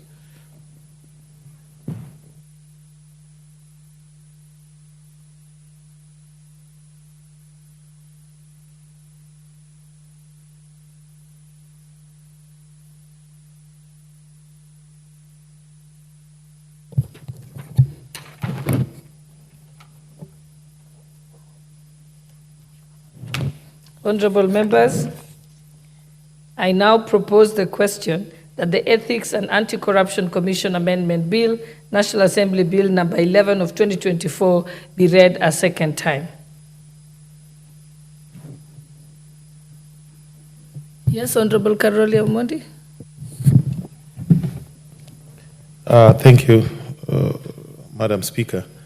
I'm looking at the clock, and I'm not sure we can exhaustively debate it, but I want to have a go at it, and maybe if you will allow me to have a first bite when it comes up for debate. Actually, Madam Speaker, I rise to oppose this amendment. I rise to oppose it because I don't think it is well aligned with the structure, the legislative structure of the Commission and the provisions of the Ethics and Anti-Corruption Commission Act. Madam Speaker, let me begin by giving some examples of the most efficient and effective anti-corruption agencies in the world. Number one is the Corrupt Practices Investigation Bureau of Singapore. And Singapore is always rated as the least corrupt country in the world. That particular agency, as a matter of fact, is headed by a senior police officer, not a man with the qualifications of a judge of a high court. The second most efficient anti-corruption agency in the world, and a country known for least corruption, is Sweden. And they have the National Anti-Corruption Police Unit, headed by a police officer. Why am I doing so? Because the idea behind this proposal for amendments is that EACC is not able to conduct effective investigations because they do not have a legal mind heading it. That is, nothing could be further from the truth. The commission, the Australian National Anti-Corruption Commission, is headed by a judge, but for a very specific reason. But now, let's go specifically to the Anti-Corruption Act that we have in Kenya. If you look at Section 7(2) of the Ethics and Anti-Corruption Act, the commissioners, which is the chairperson, and the members actually serve on a part-time basis. They are not full-time employees of the commission. So to try and appropriate inefficiencies to them is actually to miss the point. They are part-time employees of the commission. That is Section 7(2) of the Ethics and Anti-Corruption Commission. How that affects the work of the Commission should have been the focus of any proposed amendments. Secondly, if you look at the mandate of the EACC, it is broader than criminal investigations. Look at the functions of EACC. They are much, much broader than investigations. There's suppression, there's detection, there's public awareness, all those issues. There is no particular reason why a judge should, on a part-time basis, head a commission. Thirdly, in this country we don't have a Criminal Investigation Act. And as a matter of fact, I've proposed that we enact a Criminal Investigations Act. Because we don't know the standards of the investigators, the qualifications of investigators. We don't know their training. This is where the problem is. It is not with the person heading the EACC commission. We do not have a Criminal Investigation Act. If we had a Criminal Investigation Act that stipulates how criminal investigations are to be conducted, that empowers the investigators, be they DCI or EACC, with the sufficient power and tools they need to investigate corruption crimes, there would be no problem with the EACC. If you go further and you look at the functions of the commissioners under the current Act, what are they? Policy formulation, ensuring performance of the staff, providing strategic direction, strategic linkages and partnerships, and internal discipline. Why do you need a judge to discharge those functions? I think, Honorable Karori, time is up, but thank you. I think what we'll do is tomorrow you will be able to, you'll have a balance of 6 minutes. Thank you. And Thank you. You'll be the first to give Thank you, a Honorable go Speaker. at it. Thank you. So, honorable members, the time being 7 p.m., This House stands adjourned until Wednesday, 2nd October 2024 at 9:30 a.m.